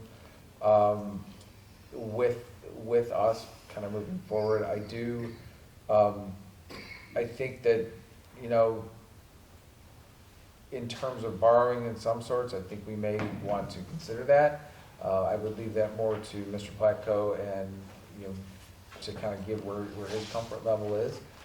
But I do think that really is the portion of this plan to move forward, given the directions that we've gone so far, really is, the concepts of where we're going for the first 5 years and the next 5 years. And those timelines can change depending on what we have available, but I think we need to finish A before we get to B. We can do some of them obviously at the same time, and again, we've already done some, so in looking back at the plan and some of the Bioloski assessment identities, we've done a lot, and we've even done some in-house, but we've addressed some of the asbestos issues at Lamouth. When we did the floor, we addressed some of the masonry work over there. When we did the gymnasium, we did a lot with the glass, with the recommendations of the walls. We put up all new glass curtains and doors and replaced elementary school doors. So there's been a significant amount of work started on this. Now the binder, again, it's this thick, and there's a whole lot there. It really is, what are the next steps? What is the kind of, how do we fit this in? And it's safety needs to be the priority. We've always had a high priority on safety. We need to continue to do that. I think this hits to that. We can address some of the safety concerns and issues with how we schedule kids and where we schedule kids and how we utilize spaces within the building as a temporary measure. That's absolutely something we can do. I'd be more than happy to sit down with Mrs. Smolin and Mrs. Malacher, or Dr. Malacher and I can sit down and talk about how we're using these spaces. Are we using them really and truly to what's needed in the 21st century? building an education environment. What does that look like? And I think we can have some of those. We've done some things even at Buckeye to address spaces, to add spaces with our own internal maintenance team, which has been pretty amazing, that other schools don't necessarily do. And, you know, Mr. Arlesic and his team continue to take on more and more. Can they address this? No, I'd love to say, hey, go ahead and build me 8 classrooms at Buckeye. You can't do it. I mean, he'll try. But and I'd like to help him. I mean, because I'll drive the excavator, but I don't know if that'll get done. I'd probably put a hole in the side of the building. Yeah. But I really think that's, you know, to me, the priority does, you know, for the first part of the plan needs to be on that moving forward. Right. I have a question, just so I understand the definition. It says the building would have a total of 20 classrooms, 2 lab spaces. There are currently. What's that mean? So that's out of the biological report. There are actually 2 rooms in there that are designed as lab rooms. One is used for the art room now, and one is next to the library. And I think tech is in there, I believe, this year. We have used those in a variety of ways in the past. We used them for classrooms and all that. So they can go back to classrooms next year, but that's where the music and art room is. Those in the new wing, they called those rooms lab spaces in the biological assessment. So to keep the language consistent, I used their language. Okay. Yeah, because, I mean, is that part of that addition that It's was part of the added? addition, Yeah, yes. because originally there was a tech lab and a science lab. That Yeah, is that's part what of they were their- used for. that And is- aren't those that- air-conditioned rooms? Pretty sure all of that. I don't know. I don't. At least one of them is. I don't have the where. Cheryl said yeah. yes. Some of that I don't have the specifics Yeah. on some of them. Okay. So, real quick, I know again, the idea here is not to discuss I what just things will wanted look to like. get Yeah. a definition. Can the board send you feedback after we get a Please chance do. to digest this? Absolutely. Thank you. I've gotten some feedback along the way. I've kind of continued to include that. Would you prefer if I put feedback in the new one as redlined prior to the putting the plan up for the final adoption, so I can get more feedback from it, or just continue to put feedback in and kind of say what I section? think, I personally like the red lines because it's very hard to compare what's changed. So, I would agree with that, so I'll put redline feedback in. thank you. Again, the week before is good. I would prefer that. It gives me some time to kind of finalize Do everything. you need it and sooner? Get it. No, the week before I can, you know, I'll do that. Okay. Perfect. I'd like to, I know they're not here, I know they couldn't be here, but there's a lot of people who had a lot of Yes. role on that. So to publicly thank all the people who gave their time to shape this and look at it and give some ideas and think out of the box and everything else. We had a great team. It was really, to put up even all the feedback that for people to even take the survey online and give us a result. It was all read, it was all looked at, it was all taken into account. A lot of people gave up time to kind of be a part of this, and I appreciate that, because I think it was really a collaborative process. I don't know, Mrs. Brewster, you can touch on it. Well, I mean, yeah, on focus groups, I was part of that, and we had those core meetings, but I haven't seen the other surveys or the results from Buckeye and Melridge, although I know there weren't I as shared many. that out a while ago. That was Yeah. shared out with the board. Yeah, I mean, it's just in general, and obviously it's incorporated in here where it just says, you know, that the priority is that, you know, the concerns about Buckeye and some Melridge, yeah. Okay. Right, so All right. next meeting, we have Finance and Personnel Committee meetings, December 12th, 2024 at 7:30 a.m. Buildings and Grounds Committee meeting, December 17th at 7:30 a.m. And our regular Board of Education meeting is December 19th, 2024 at 6 p.m. Pursuant to revised code 121.22G8, the Rivers... Can I add one more thing, please? We have a work session that was tentatively scheduled for December 5th. We may need to keep that. I know there's going to be 2 members that aren't here, but it might be a process meeting where members might not need to be here. And we might learn a little bit more about that as we go into our executive session. But we might want to have a placeholder for the December 5th. I think we should find a time when all board members can be available, just like we did when you were on vacation. So we'll have to discuss it in more detail. Board of Education, I'm sorry, again, pursuant to revised code 121.22G8, the Riverside Local School District Board of Education hereby adjourned to executive session at 10:05 p.m. for the purpose of considering confidential information related to the marketing plan, specific business strategy, production techniques, trade secrets, or personal financial statements of an applicant for economic development assistance, or to negotiate between the school district and other political subdivisions respecting requests for economic development assistance as provided in Revised Code 5709.73 to Revised Code 5709.75, and that the information is directly related to a request for economic development assistance under Ohio law, or that involves public infrastructure improvements, or the extension of utility services that are directly related to an economic development project. Can I get a second? Second. Thank you. Mr. Blacko, can you call roll, please? Before I call the roll, so give Mr. Carabine heads up, there's a second resolution that will pass before we officially adjourn, so don't turn off the camera till the next one. Belinda Grassi, Aye. Denise Brewster, Aye. Scott Fishel, Aye. Dennis Keeney, Aye. Lori Knessky. Aye, motion carried. And pursuant to Revised Code 121.22G8, the Riverside Local School District Board of Education hereby moves that the executive session is necessary to protect the interests of the applicant or the possible investment of expenditure of public funds to be made in connection with the economic development project. A unanimous vote is required for this vote. Can I get a second? Second. And can you call the roll, please? Denise Brewster, Aye. Scott Fishel, Aye. Dennis Keeney, Aye. Lori Knessky, Aye. Belinda Grassi. Aye. Motion carried.